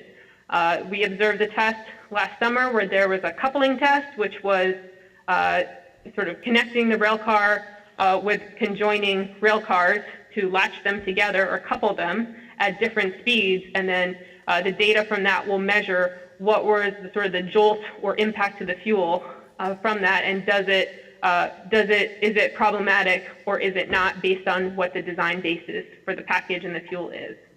The chart in the middle just shows some of the analysis that's been done about stresses on fuel and transport, and then the graphic to the lower right is a graphic from our shutdown site visit to the Fort Calhoun plant in Omaha, Nebraska. Similarly, a couple years ago, we came to Vermont Yankee and conducted a visit of the shutdown site and gathered information from the site staff on their transportation history and site capabilities, evaluated the on-site and near-site transportation infrastructure. We spoke with the local servicing railroad. We rode with the railroad some of the tracks that led from Vermont Yankee down to Massachusetts to get an idea if there are overhead clearance issues or curvature issues or weight limitation issues that might affect removal of spent fuel from the site. We didn't find any. It's very good tracked, and it's a very well-connected site to the rail network. Next slide, please. So in our fiscal year 2018, which is where we're currently at, these are the activities related to spent fuel transportation that the department's currently conducting. We are in the process of fabricating a prototype for the F-2043 rail car. The design was completed earlier this year, and now we're in the fabrication process. What happens with the design of this rail car is the most rigorous design requirements of any of the rail cars used in North America, and it's about a 7 to 10 year process to get one of these rail cars approved. And so now we're in the stage of fabricating the prototype, which will then lead to testing, again, out at the TTCI facility. They'll do single car tests, so of the rail car that carries the cask, which in the graphic at the bottom of that slide, the cask car. There'll be single car tests and then tests of the full rail consist. So a full rail consist is the whole train, including the locomotives, the buffer cars, the cask car, and the escort car where security personnel will be located. And that testing is slated to commence in 2019, so in about a year from now. In addition, we're doing a lot of analysis of the data from that rail cask transport test. So that graphic that you saw on the last slide of that cask from Spain, they got something like 8 terabytes of data from that test and now are busy evaluating it all. And one of the things that will be used for is to validate models. So we have technical models, computer models, that stimulate forcing and impacts to fuel and transportation. And now that we have real data from real transportation, you'll compare the real data to the model data to figure out if the model is accurately characterizing the vibrations or forces that the fuel impacts, and it can be used to improve the model to better simulate real-world conditions. We're also preparing for another shutdown site visit. The Oyster Creek site in New Jersey is slated to shut down just in a few months from now in the end of September. And so we'll plan to visit that site sometime next spring. Similarly, continue gathering data, information, institutional knowledge from the site, particularly before the majority of the site staff are laid off and you lose a lot of that historical site knowledge is what we try to do. We've begun commissioning some analyses that are initial looks at how to remove spent fuel from shutdown sites. So we've completed 6 studies so far, and they are all publicly available. We commissioned analysis from an integrating contractor who has experience transporting spent nuclear fuel, and asked them to evaluate how they would go about removing spent fuel from a site based on the characteristics of that site, the transportation options at that site, the number of casks, the weights of those casks, the equipment that would be needed, the crews and labor that would be needed, the approximate schedules and costs of doing that activity. So that's just a first look for us to get an idea of what we're looking at and identify if there's any gaps, technical gaps or analysis or research that needs to be conducted. And then finally, we have a number of system tools that help in our analysis, between geospatial information mapping and routing tools to tools that model spent fuel in storage and when it will be ready for transportation, and look at systems analysis in terms of if we want to move fuel to a repository, what are all the pieces of that system that need to be in place and what are their interdependencies. So we continue to work on those tools and conduct analysis with them. Next slide. If you want to know more information about some of the work that DOE is currently doing, I encourage you to check out some of our reports. We have the preliminary evaluation of removing used nuclear fuel from shutdown sites, which is colloquially known as our shutdown sites report. I have the link posted here, but you can also find it by Googling. And chapter 2.13 of that report focuses on data for the Vermont Yankee site from our site visit that we conducted back in 2016? Yes. 2016. Another item that may be of interest is through DOE's National Transportation Stakeholders Forum. We've conducted informational webinars on our initial site-specific de-inventory reports, and those webinars are recorded. They're about on the order of an hour long each, and we cover 2 reports in each one. So if you're interested in checking those out, I have the link to the NTSF Wiki.page, page, and you do have to register, but it's not that high of a bar. And below I've listed, these are the 6 sites, Maine Yankee and Trojan, Big Rock Point, Connecticut Yankee, Humboldt Bay, and Kewanee are the 6 sites that we've looked at so far, and we're looking at doing 2 more sites this year. And that's all I have for my update, and I'll take any questions that you have.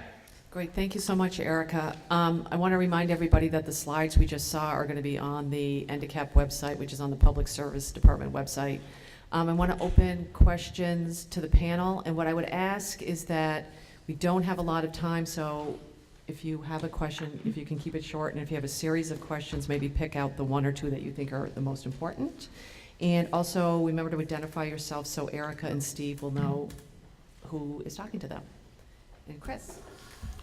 Chris Campany, Wyndham Regional Commission. I just wanted to commend DOE for its consent-based interim storage process that you guys were doing back in, I guess it's 2016 and 2017, but it's the kind of thing that I hope that the NRC might do a bit more of. It was great that you guys were kind of going out and soliciting comments, but also just the approach about one of the recommendations that Wyndham Regional Commission made that made it into the report was this convening of sending communities and receiving communities, and the idea of basically performance standards to make sure that social justice and environmental equity issues are being addressed in any potentially receiving community. But just wanted to appreciate your all's openness in that process. Great, thank you. Thank you. Does anyone else on the panel have any questions for Erica or Steve? Lissa. Hi, Erica. It's Lissa Weinman. So you said 7 years from the time you get some direction from Congress. I'm trying to figure out, according to the Blue Ribbon Commission, I don't know if DOE is beholden to any of those findings that came out of the Blue Ribbon Commission under Obama, but there was a general consensus that the sites that had closed first would be, the spent fuel would be removed first. And so I'm trying to get a sense of where Vermont Yankee would be in that line. Would you be taking Yankee Row first and then go and clean out Maine Yankee? You know, how Connecticut, I mean, there's a lot of folks in the queue before Vermont Yankee, and I'm wondering, do you have a sense about how long, if this all was to happen and begin tomorrow, and that Congress said, okay, you're going to send it to waste control specialist, and that's going to be a pilot facility, and all the waste is going to go there as a pilot operation. Do you have a sense of when Vermont Yankees waste might actually move according to that scenario? That's a great question, and the answer is basically no. So one of the things I included in my slide was that one of the uncertainties in terms of the transportation system is identifying the queue, the order of the sites to be picked up. One of the things I didn't mention at that time is that there technically already is a queue. So under those standard contracts, those contracts that were put in place back in the 1990s, there was a queue decided on, and it's known as oldest fuel first. And so what that means is that the sites that discharge their fuel first get the first slot in line, and then the next site after them, et cetera, et cetera. But again, that was based on an expectation that you would have sort of constant ongoing transport of bare fuel assemblies, and not these canisters, these large canisters of spent fuel. And so what that basically translates into in current time is that if you followed the oldest fuel first, which is still sort of the requirements of the contract, so absent any change, that's what is expected to be done, you'd end up kind of zigzagging your way all across the country. You pick up one here and one here and one here and one here and one here. And if any sort of systems analysis or even just basic common sense can look at, it's not a very efficient way to be removing fuel from sites, especially if you consider that if you're doing oldest fuel first, you might be taking fuel from sites, from 40 different sites in 1 year. So you have to upgrade infrastructure at 40 different sites, and you have to conduct first responder training at 40 different sites, as opposed to alternative methods of picking up the fuel where maybe you focus on geographic regions, or maybe you focus on sites that use a specific type of transportation cast, so that you buy a handful of those transportation casts and then use them at all the compatible sites, et cetera. There are multiple different ways to look at the queue, but unfortunately, while we have done analysis on that, it's really the actual queue is going to be up to contract negotiations between the department and the utility to agree on what the queue is going to be, and those negotiations have not yet taken place. So in short, the answer to your question is we do not know when the fuel would be picked up from Vermont Yankee, and even when a queue is established, it'll also depend on what the resources are and how quickly the transportation program is going to be rolled out. Based on analysis that we've done on the amount of fuel that could be received at a storage facility or a repository, something on the order of 3,000 metric tons per year, that corresponds to a ballpark of conducting one shipment per week of about a train with 5 casts. So that's moving about 5 containers of spent fuel per week, is how sort of quickly that system is. So it's not doing 20, 30, 40 shipments a week. It's a very slow kind of rollout system. David. David Dean, citizen representative. In your presentation, you referenced 7-year timeline, and then sort of related to it, you mentioned $1 billion and said, well, if we get half, it might take longer than 7 years. And I'm curious, I'd like, if you could, given your best estimates at this point, how much money would it take to adequately fund the development effort for transportation for a 7-year schedule, and who is going to pay that money? Taxpayers, ratepayers, the industry? So if it does take 7 years, have you done an estimate of what that might cost in order to be able to complete it in a timely manner? And then who would, do you see paying that money? So we haven't, to answer your question, we haven't done a comprehensive cost analysis for that 7-year timeline. And part of it is it depends on things like the queue and what level of environmental analysis you have to conduct as well. So there's a lot of variability there. In terms of where the funds would come from under the Nuclear Waste Policy Act. The funding for the waste program, including transportation, comes from the Nuclear Waste Fund. So this is payments that have been made by utilities and passed on to ratepayers into a fund dedicated for this purpose. And at last I checked, I think that fund's current balance is on the order of $40 billion. So in theory, there's already funds set aside to conduct these activities, and it's not necessarily new revenue that would be needed to do them. But again, it depends on Congress appropriating those funds from that account. In my real life, if you will, I'm a member of the Vermont legislature. And we, in fact, fund the state of Vermont. And people have to come to us with dollar amounts to accomplish goals that we are looking to accomplish. If you don't know how much your goal might cost, what are you telling the Congress in terms of them funding that goal? Sure. So we do have, so in the president's budget for FY19, it was $120 million was requested to resume the licensing for Yucca Mountain. So of course the department does put forward requests for funding to Congress, but we haven't put forward funding requests for transportation at this time because the first priority is having a facility to then bring the fuel to. But based on historical work that was done from the waste program from the last decade or last 20 years, funding levels are sort of on the order for the overall program, so not just the transportation aspect, but the overall waste program, including building operating the repository and other sort of related activities, was something on the order of $500 million to $1 billion a year. Again, depending on how sort of quickly, you can do it sort of high money investments and maybe compress the timeline, or lower money investment and then it's a longer timeline. But when we get to the point where we are prepared to start transporting spent fuel or standing up a program to transport spent fuel, we'll absolutely have a dollar amount to propose to the Congress. I'm going to let David Andrews ask the last panel question.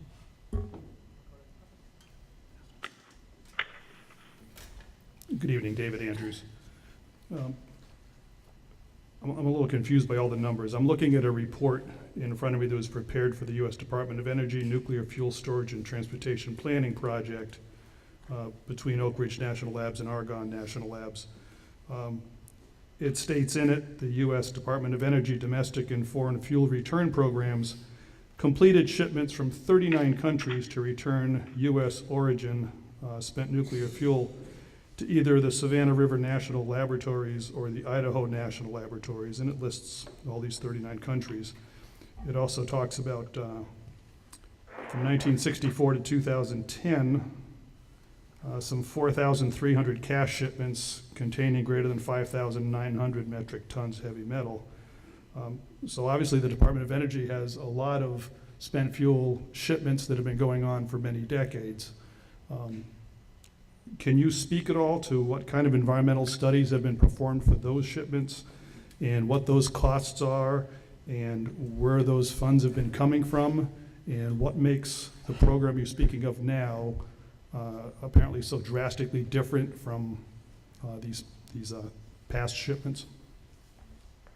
Yeah, I can try and address your question. So with the first caveat being that I don't oversee any of those programs and don't have direct firsthand knowledge of those programs, but I believe the report you're referring to is our history of spent fuel transport report. So we did it that we wanted to catalog sort of the history of spent fuel that had been transported both domestically and internationally, and whether there had been any safety-related incidents associated with those transportations.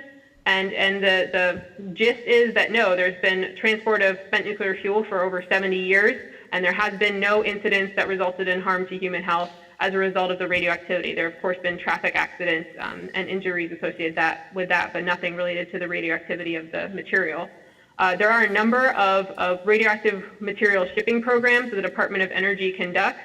One that you mentioned is the Foreign Research Reactors Program. So this is where back in the 1950s and 1970s, the U.S. government gave nuclear research technology to a number of other countries, including uranium fuel for those research reactors. And now, many decades later, there are concerns about non-proliferation and waste management, and so there is a program that was funded by Congress to receive that fuel back. And there's a whole structure set up so that developed countries pay the cost of returning the fuel, and developing countries, there's some kind of cost sharing or scaling costs associated with that. So those costs, they have different structures, but it's a combination of appropriated funds from general appropriations of tax dollars and foreign funds from the countries that the fuel is coming from.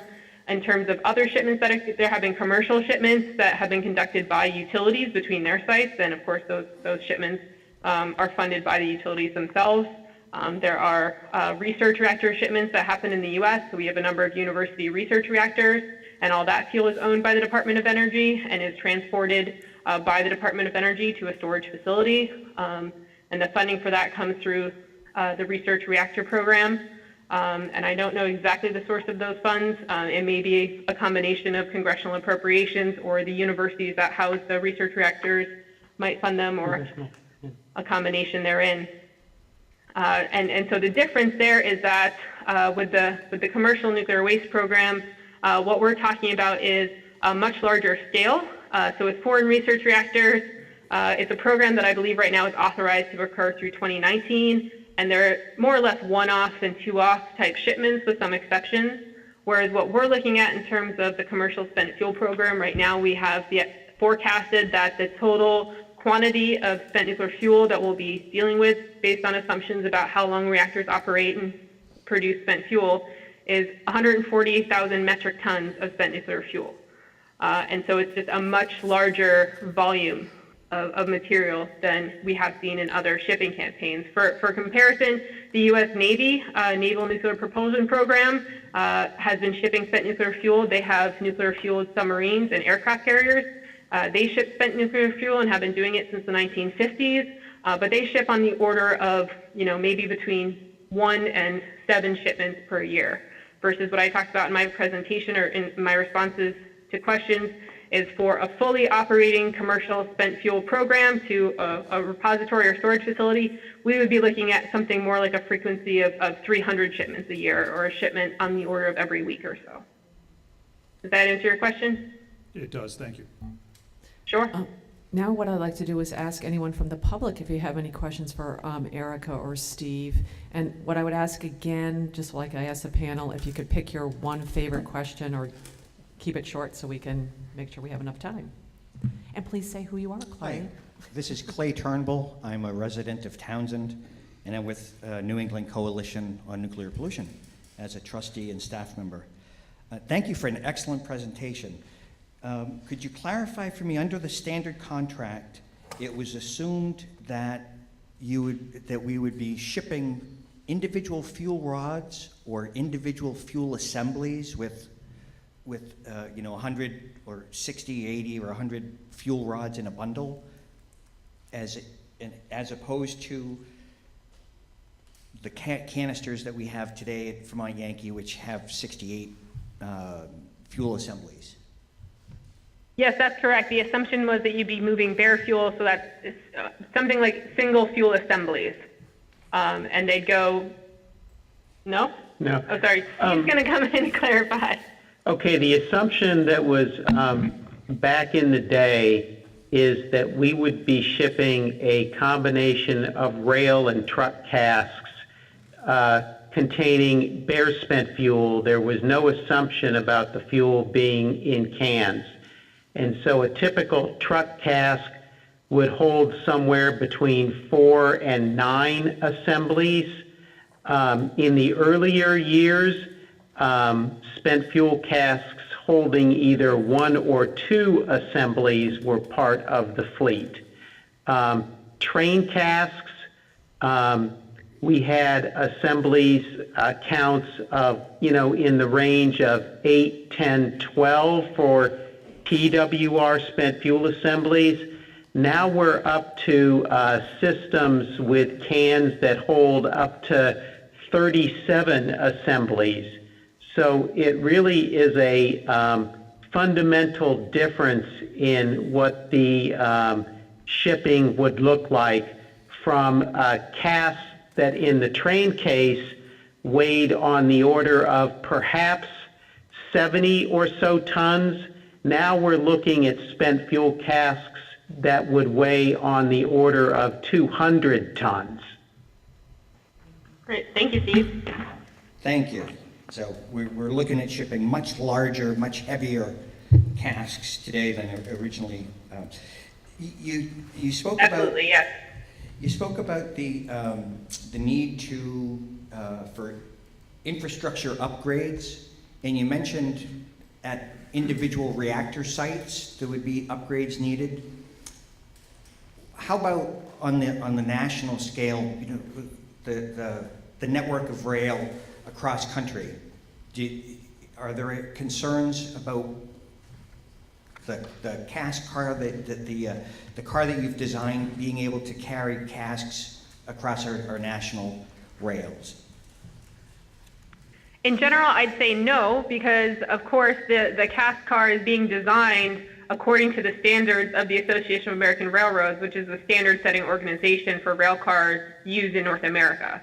So we're all in line there. To answer your question about the sort of status of the national rail network infrastructure, in general, the status of the rail infrastructure is very good once you get onto Class 1 rail. And so what I mean by Class 1 rail is there are 6 major rail carriers. So these are carriers like your CSX, your UP, your BNSF, your Norfolk Southern, et cetera. Those are your Class 1 rail lines.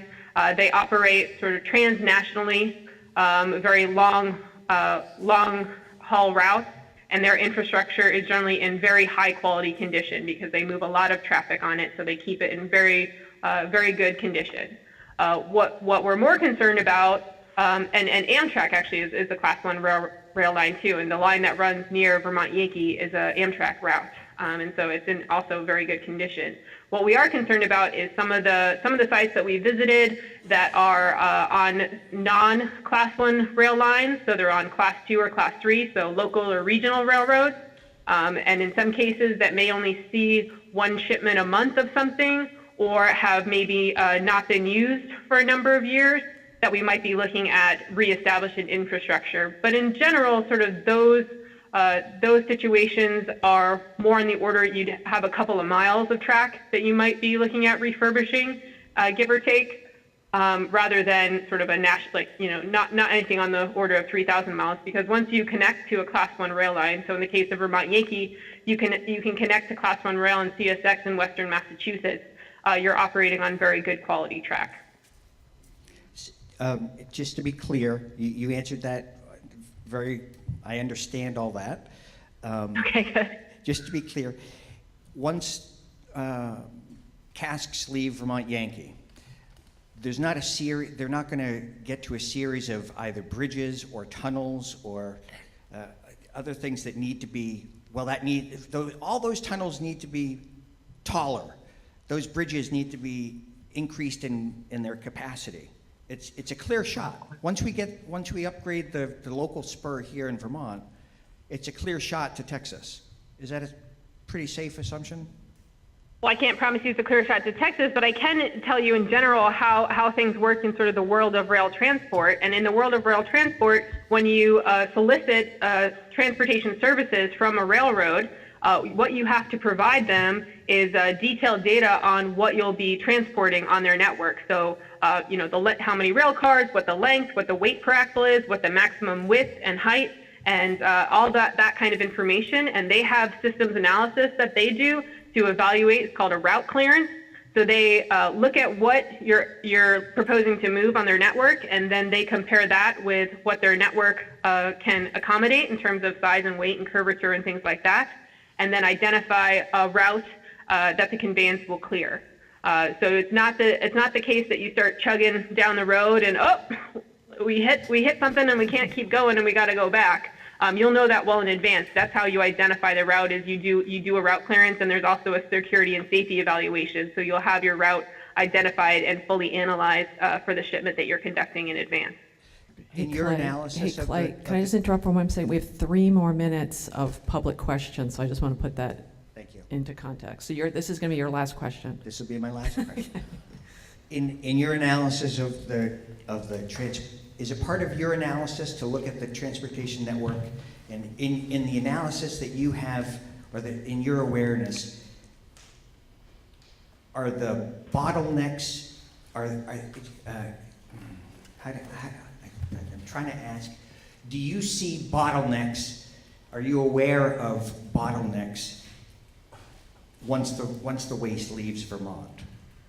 I'm sure each shipment has a bill of lading and all the specifications and all. I'm trying to get a sense of, are we looking at massive amounts of infrastructure that needs to be upgraded nationally to ship high-level nuclear waste, or is the rail system in a condition now that will accommodate high-level waste? The rail system is in a condition now that will accommodate high-level waste. Once you get it onto a Class 1 rail line, you're good to go. Thank you. Sure. If you can keep it short, because we literally have 2 minutes. Not really. I'm Skylar Gould with New England Coalition on Nuclear Pollution. You mentioned that 7-year time frame. Does that include those infrastructure upgrades? Yes, it does. And just to be clear, it would be infrastructure upgrades for the first 1, 2, 3 sites. So not comprehensive infrastructure upgrades at all sites you're going to be shipping to, but the infrastructure upgrades that you'll need to get off the ground, and then you'll continue making those upgrades after that 7-year mark as you continue to remove fuel from more sites. That makes sense. Are those upgrades, are they paid for by the Nuclear Waste Fund? So for the general position has been that for off-site infrastructure, so outside the fence line, that's sort of a to be determined. It may be the Department of Energy pays for it. It may be of a co-funded project with the Department of Transportation through their Federal Railroad Administration. They have a grant program for short line rails to upgrade infrastructure. There may be a local business that's interested in upgrading their rail infrastructure, and there could be co-benefits. It's really to be determined. There's a variety of mechanisms that could be used, and it's going to be on a site-by-site basis. Okay, and what type of public oversight of this entire process is in place? Public oversight of the entire waste program, or a public oversight of the transportation? Once DOE takes possession of this waste, who manages it? Right now, NRC has certain avenues for public participation in their activities. Is there a oversight panel board that the public can appeal to regarding its concerns with the way things are being managed? So the Department of Energy has a number of mechanisms to communicate with interested parties. In addition, under the Nuclear Waste Policy Act, it established the Nuclear Waste Technical Review Board, which is an independent agency that reviews the Department of Energy's activities under the waste program. In terms of engaging with the state and tribal governments, we have a National Transportation Stakeholders Forum, and we also have cooperative agreements with state regional groups and another entity to support federally recognized tribes to engage with the department on radioactive materials transportation planning, exchange information, solicit feedback, and those types of mechanisms. There are other venues as well to the department, but those are just some examples. Okay, No. one quick. This has to be quick because we really have to move on. What happens if a cask starts leaking on the way? So these casks, so the spent fuel is transported in what's known as Type B packages. And a Type B package is the most robust type of package that you could use to transport anything anywhere. And they are certified by the Nuclear Regulatory Commission and have to meet a very robust set of design and performance requirements designed to withstand any type of incident that you would expect to encounter during transportation.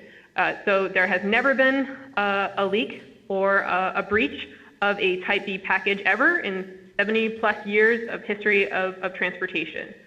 So it is it is a near impossibility that would occur. Very good, thank you. Thank you so much. Thank you, Erica and Steve. We appreciate you taking the time, especially it's at this hour of the day, but we appreciate it very much. Great, thank you. Thanks. And if there's anything you ever want to share with us, we're here to listen, so thank you. Sure. We have time on the agenda just because we put it on. If there's any, just to set it aside, I don't know if there's any more discussion people want to have tonight about the whole spent fuel issue. It's not a time to ask questions, but if there's any last things anyone on the panel wants to say, we have the couple of minutes. I don't know if there's anybody. Oh, Liz, up. I think it's important to recognize that the court suspended the industry's payment into the nuclear waste fund about 3 years ago. So we're no longer collecting nuclear generating tax to fund the nuclear waste fund anymore. And also the HR 3053 would further suspend those industry payments into the nuclear waste fund, even though the industry is still generating waste, on the grounds that we don't have a facility yet, so they shouldn't be paying into something because we don't have a facility. But of course, it seems crazy to me. They should be paying into that fund still, but people should just know that that's the case, that, you know, it sounds like $40 billion is in that fund, and that is technically true, but everyone that I've talked to is like very, very concerned about Congress ever really appropriating that money. It's not just sitting in a bank somewhere. It would have to be appropriated.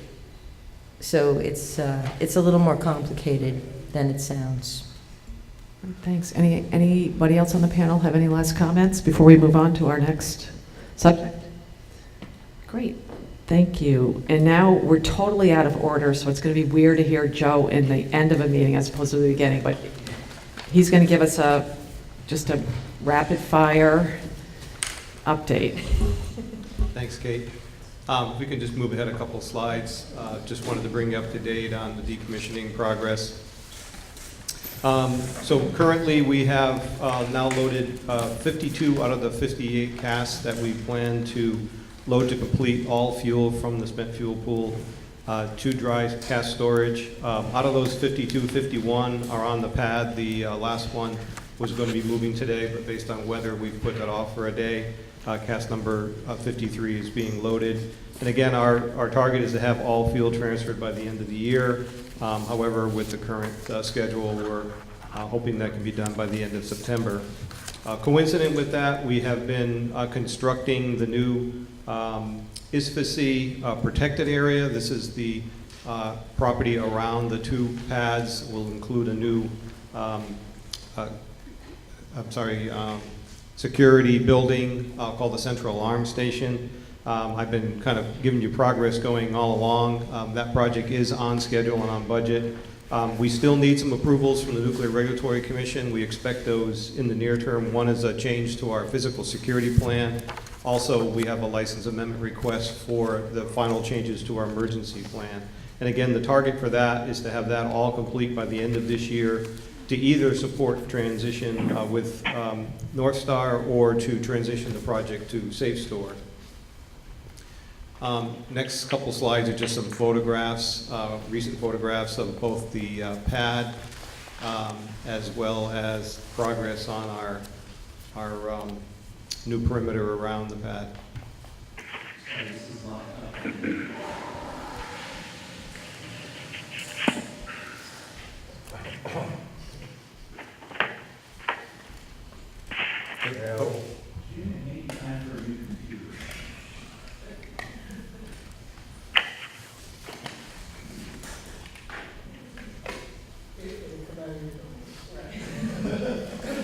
That works great. I'm really sorry. Yeah. And just so, I would just remind everybody, this will be on the Public Service Department's website, as well as the bydecommissioning.com. Right, thank you. So I'll move ahead to talk about water management. We report on that at every meeting. We now have shipped a total of 782,000 gallons. The next shipment is scheduled after the 4th of July holiday on July 9th. Again, we have a very robust program in place to continue the reduction of intrusion water into the turbine building, which is the one source that we've been collecting for the last several years. Currently, the intrusion rate is down to 300 gallons per day, which is due to seasonal changes and some of the measures we've taken to date. So that's a lower number than I've been reporting for the last couple months. All of the water, of course, has continued to be shipped down to Energy Solutions in Tennessee. At the last meeting, someone had asked me what the total cost to date were for the project. So as of June of 2018, we've spent just over $4 million to collect, manage, ship, and dispose of water. About $3.5 million of that is the actual disposal cost to the facility. The balance of that is collecting and the resources that we need to put it into tankers and send it down the road. I think it was Representative Sibilia who asked how much we've invested into this project, and we're just under $2 million in modifications to the facility to continue that reduction in the overall rate. And we reported numbers as high as 3,000 gallons a day several years ago. Today it's about 300, so we've seen quite a considerable reduction with the work that we've done. We continue to provide information to our employees through collaboration with the Departments of Labor in the tri-state, Vermont, New Hampshire, and Massachusetts, and we'll continue to have various seminars and resources available through July as we transition to that last change in our staffing later this year. Next slide, and then one after that, Tony. In regards to the PUC proceedings on the potential transaction with the North Star Group, the recently completed milestones, all parties had filed their proposals for decisions and initial briefs on June 11th. The PUC had then issued a number of questions, primarily to North Star, having to do with certain financial information that was turned around and submitted on June 21st. And then all parties filed their reply briefs earlier this week on June 25th. So to the best of my knowledge and based on the legal team's input to me, all filings are now before the Vermont Public Utilities Commission. And the next key milestone, of course, is for them to render a decision, and that date is to be determined sometime in the future. Next slide, please. In regards to the parallel path that we're going through to get approval through the Nuclear Regulatory Commission, as I've mentioned in the past, we filed our license transfer application with the NRC back in February of 2017. Today, North Star submitted a supplement response to the RAIs, a request for additional information that the NRC issued back in April. So we had provided the initial response. They thought it was important to provide some additional information. So today they provided a revised financial support agreement and some cash flow analyses. So those were both sent to the NRC today. And again, the completion of the NRC review and decision is expected later this year, and we don't have anything more than a target for that at this point. And the next one, please. And then the update on the Nuclear Decommissioning Trust Fund as of May 31st, which is the last information I have. The trust fund now sits at $555.7 million. We started the year at $581, so thus far this year we've made $17.8 million in qualified withdrawals. We've seen about $2.5 million in negative market impacts, and we've paid about $5.5 million in fund expenses.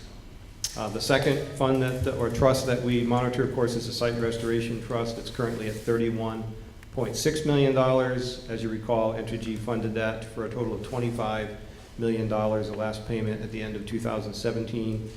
That's seen $6.6 million in fund growth. And then lastly, there was a question asked to me at the last meeting about how we invest that money, and I had mentioned that we use Mellon Bank as the trustee. There is a report that's sent to the state of Vermont twice a year. I have a copy of the one that we last sent, which was earlier this year. There's another one due, I believe, by July 1st, so by next week. But if anybody's interested, it breaks down how the trust fund is invested into various securities and investments, and be more than happy to share that. And it's, like I said, provided to the state. Thank you, Joe.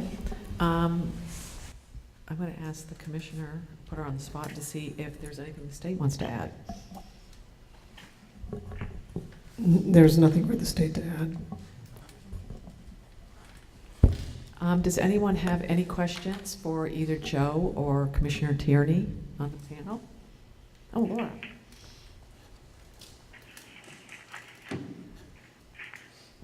Thanks.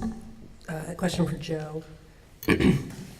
I apparently brought my wrong folder, Joe, so just, can you clarify for me, with the water disposition program, we're down to 300 gallons per day, that's GPD, right? Correct. And that's down from what, from your last report? The last report, we were ranging between 500 and 600 gallons per day, so we've seen about a half reduction over the last month or so. And then I had mentioned, right after we shut down, we were seeing in the thousands per day. Okay. And then you mentioned that that was due to seasonal changes and some measures that you all had taken. What measures have you taken? So we've identified areas where water was entering into the lower elevations of the turbine building, either through gaps in walls.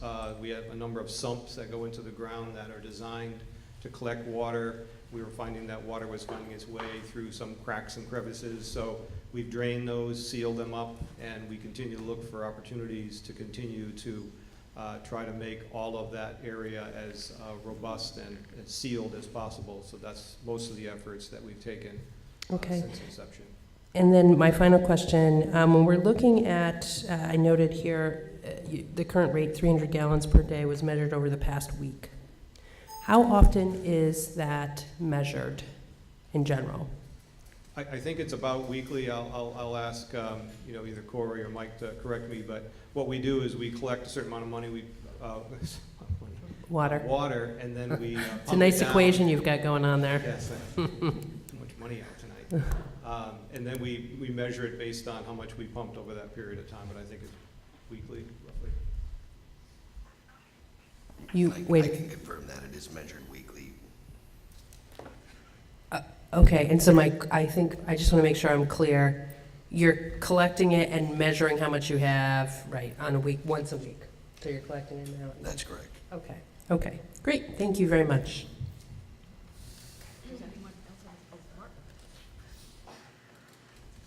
Question for Joe, regarding the NRC approval process.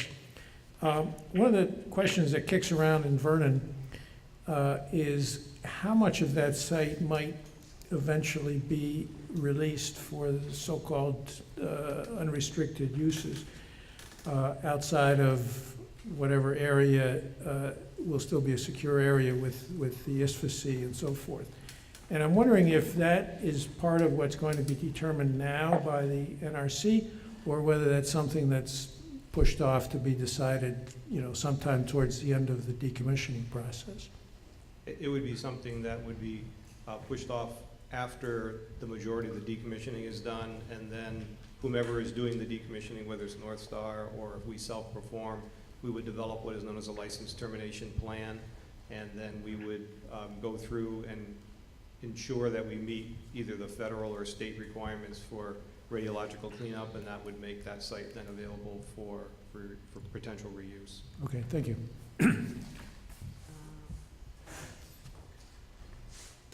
One more quick one, and we'll go down here. Thanks, Kate. This is actually for the commissioner. Sorry, it's just occurring to me. I'm not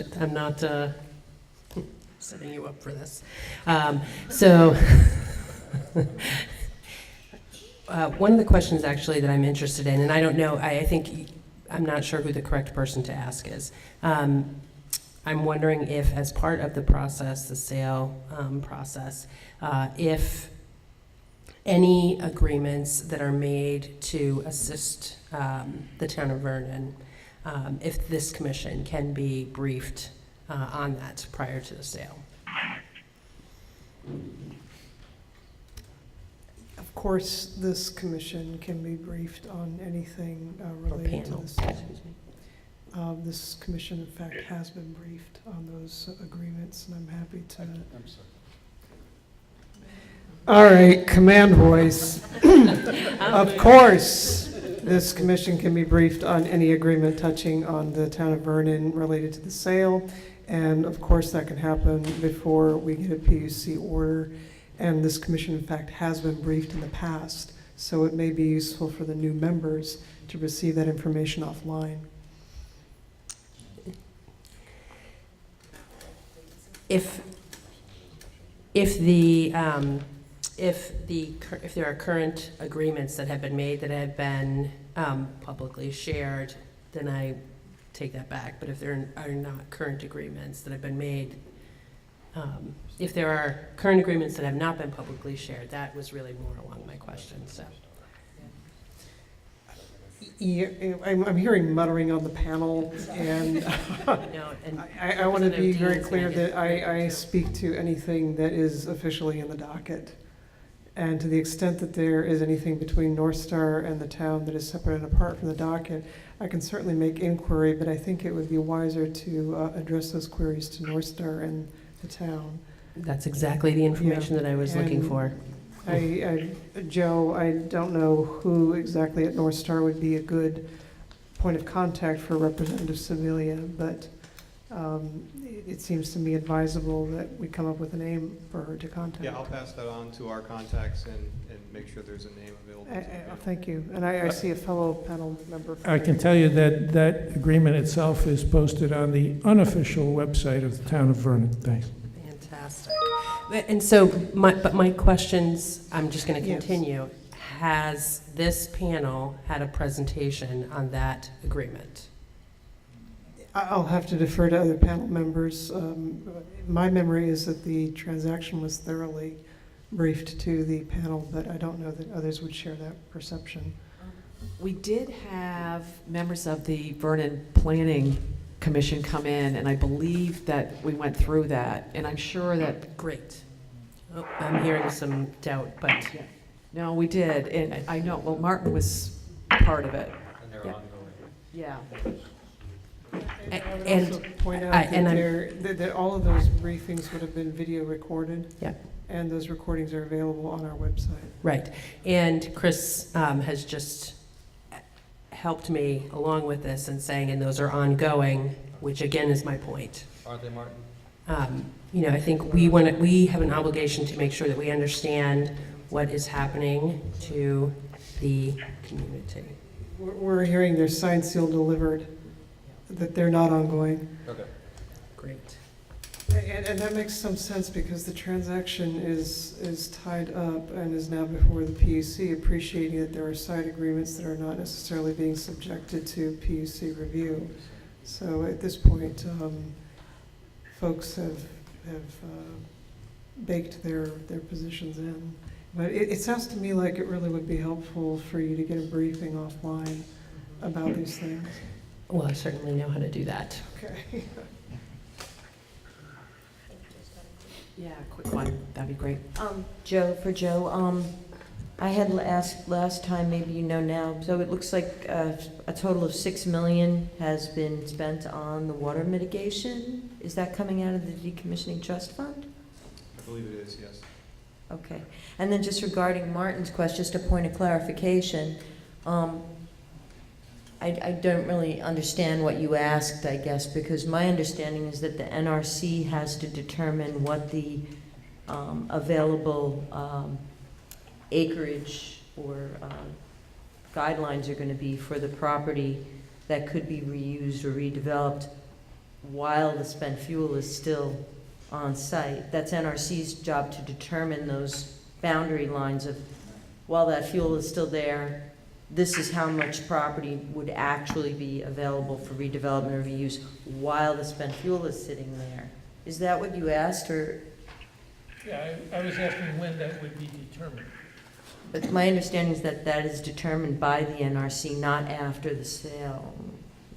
It's determined based on NRC regulations. So the NRC won't tell you you can use 50 acres for reuse. What you do is you use their guidelines of how you go about surveying the property, and then you also have criteria for how much stand back you have from the fuel storage area, and that'll make the determination. So if an owner wants to be conservative, they can say none of the property can be reused, or if they want to use the NRC regulations to say half, it really comes down to what they want to demonstrate in their license termination plan, and they just follow the NRC goals and regulations for that.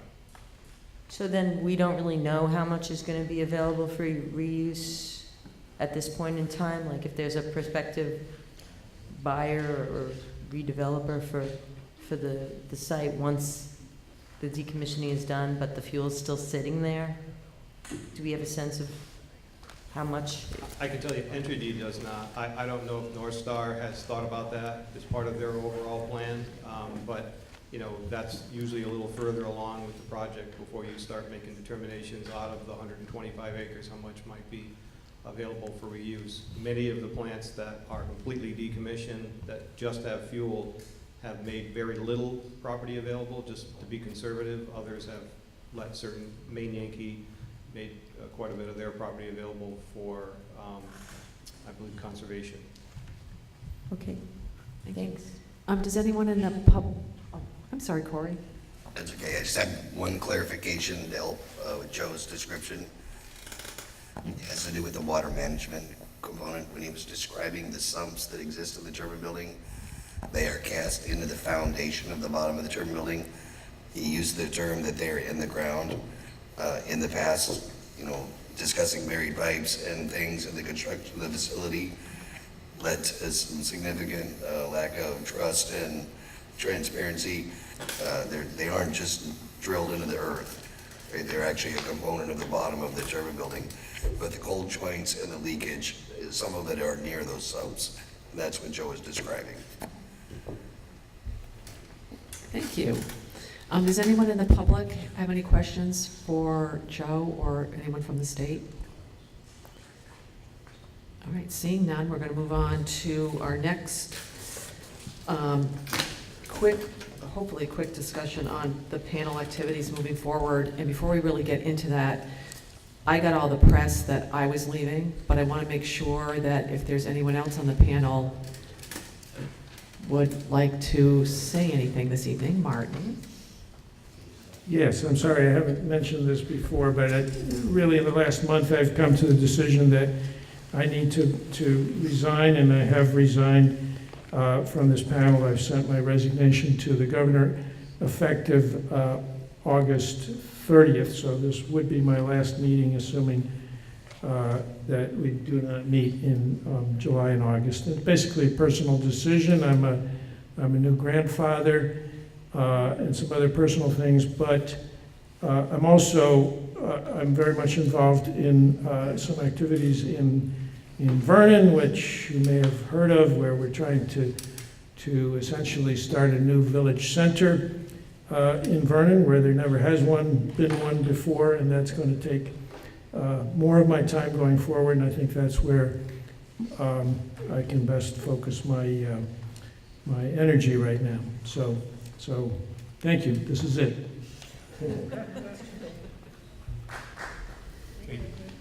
Yes, Jim. Since we're all in a disclosure mode here, I informed Senator Ash in January that I would not continue after August. So I've been involved one way or another since I think 1989. And I'm tired. No, seriously, it's been, I'm going to miss just tonight how much we learned. It's pretty fascinating, but there comes a time, so that's that.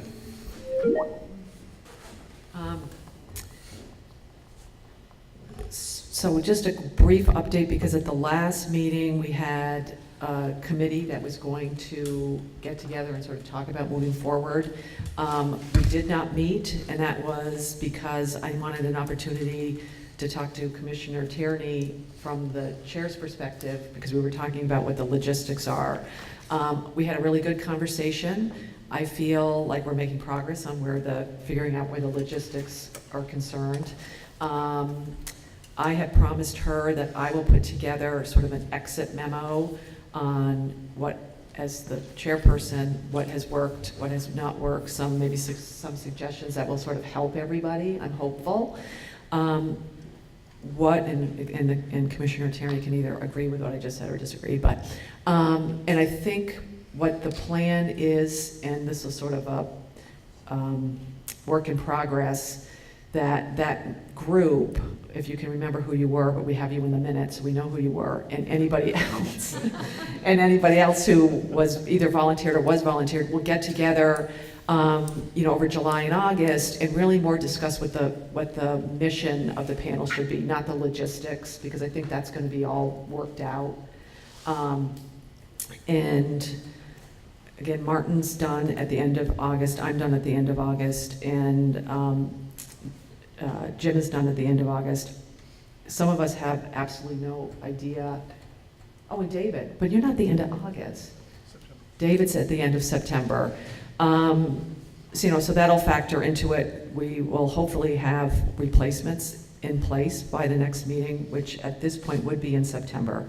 So that's sort of where we are. I don't know if anybody on the panel has any questions about really where we are right now, or has any concerns about what the plan would be, which would be to get this group together over the next 2 months and sort of begin the discussion of like mission going forward.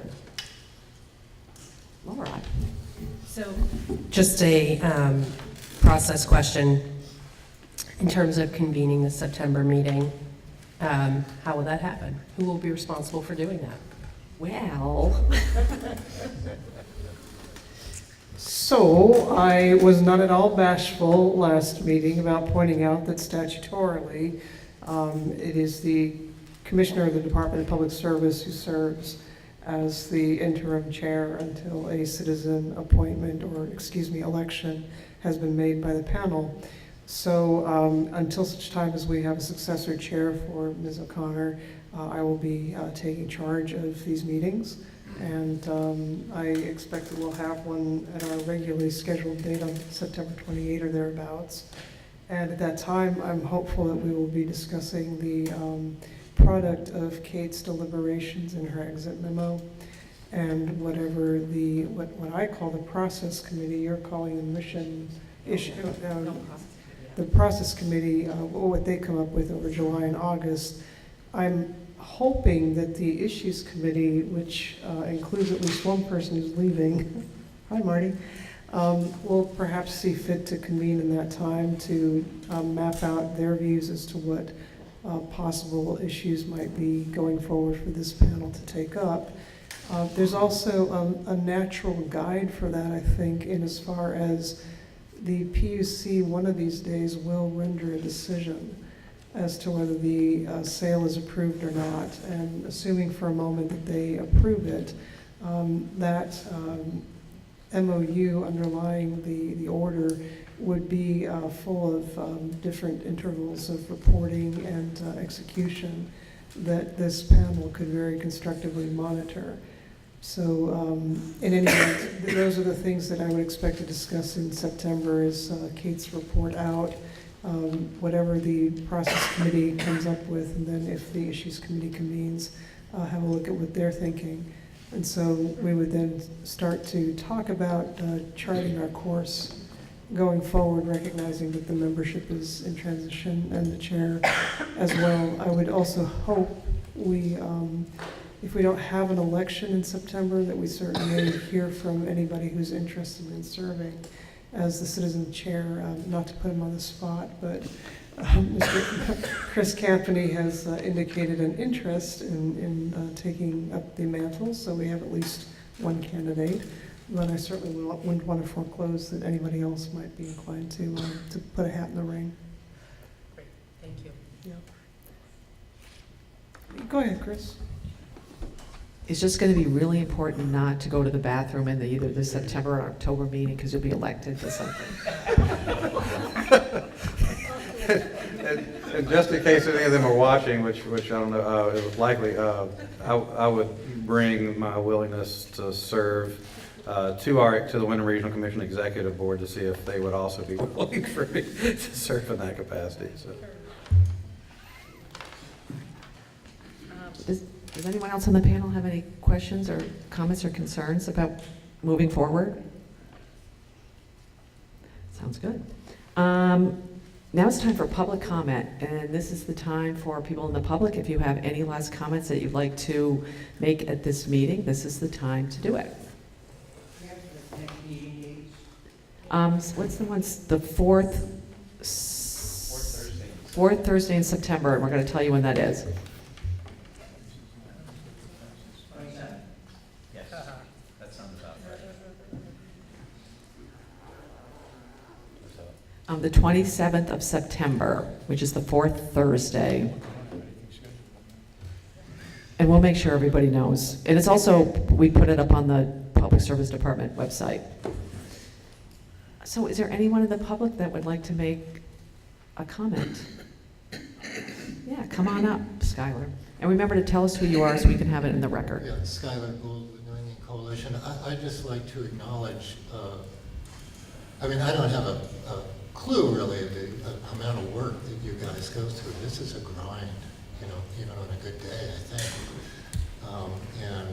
I just want to express appreciation for what the work you guys have done and moving forward. I trust the good work you've done here will carry this committee forward in good stead. I'm curious, simply, is there a statutory process for, if the sale does go forward, for North Star to take positions that Entergy is currently occupying? Are you talking about the seats on the board? Yes. Yeah, the state statute said the owner of the plant will have 2 representatives. Yeah. That's all, thank you. Thank you. Is there anyone else in the public that would like to make a comment? Yeah, please come up.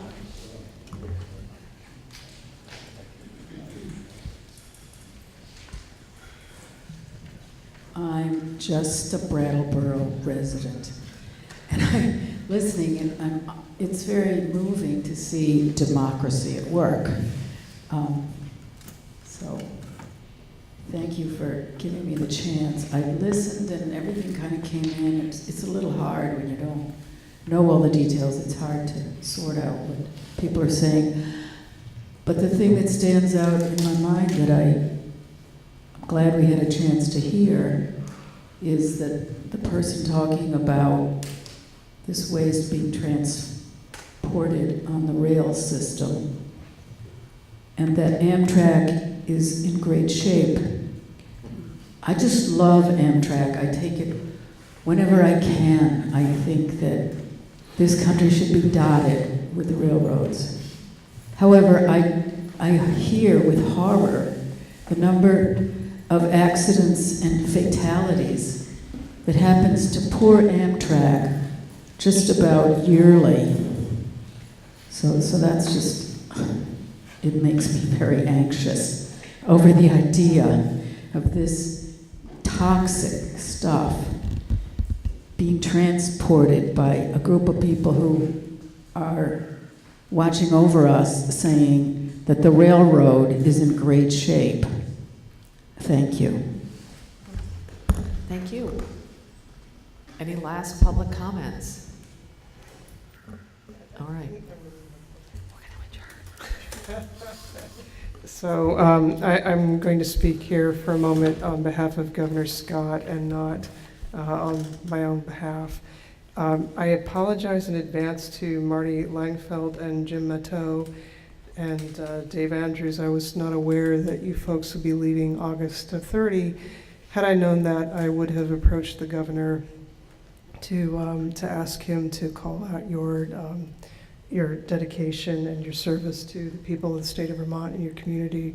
So I hope you'll accept my poor offering in place of that.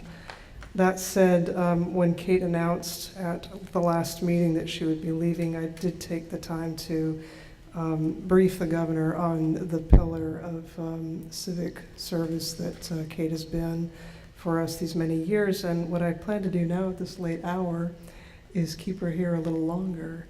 I've arranged for some state troopers to take her under house arrest so that she cannot leave. Her service has been renewed as the chair of the, yep, and I'm about to wake up from my dream. In any case, Kate, you'll indulge me while I read Governor Scott's greetings out loud. Dear Chair O'Connor, I am writing to thank you for your outstanding public service as the chair of the Nuclear Decommissioning Citizens Advisory Panel. Your tenure began in the early days of NDCAP in 2014, and under your very capable leadership, the panel has flourished as a public forum for citizen education and discussion about the decommissioning of the Vermont Yankee Nuclear Power Station and the restoration of the site in Vernon. Over the last 4 years, NDCAP has built an impressive record of providing valuable advice to Vermont's elected officials and state agencies to help shape and guide the future of the towns and region most affected by the closing of the Yankee Nuclear Power Station. You have been instrumental in this effort through your tireless dedication to serving your community and by investing personal time to meaningful engagement on the complex issues of decommissioning and site restoration.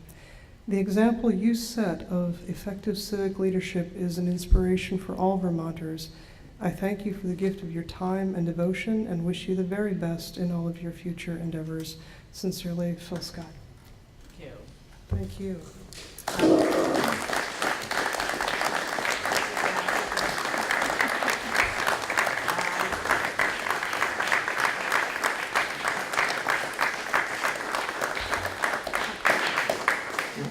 Thank you. But I do want to say this is been a really great panel. It's going to continue to be a really great panel, and I actually appreciate really the public participation, and this is what it's all about.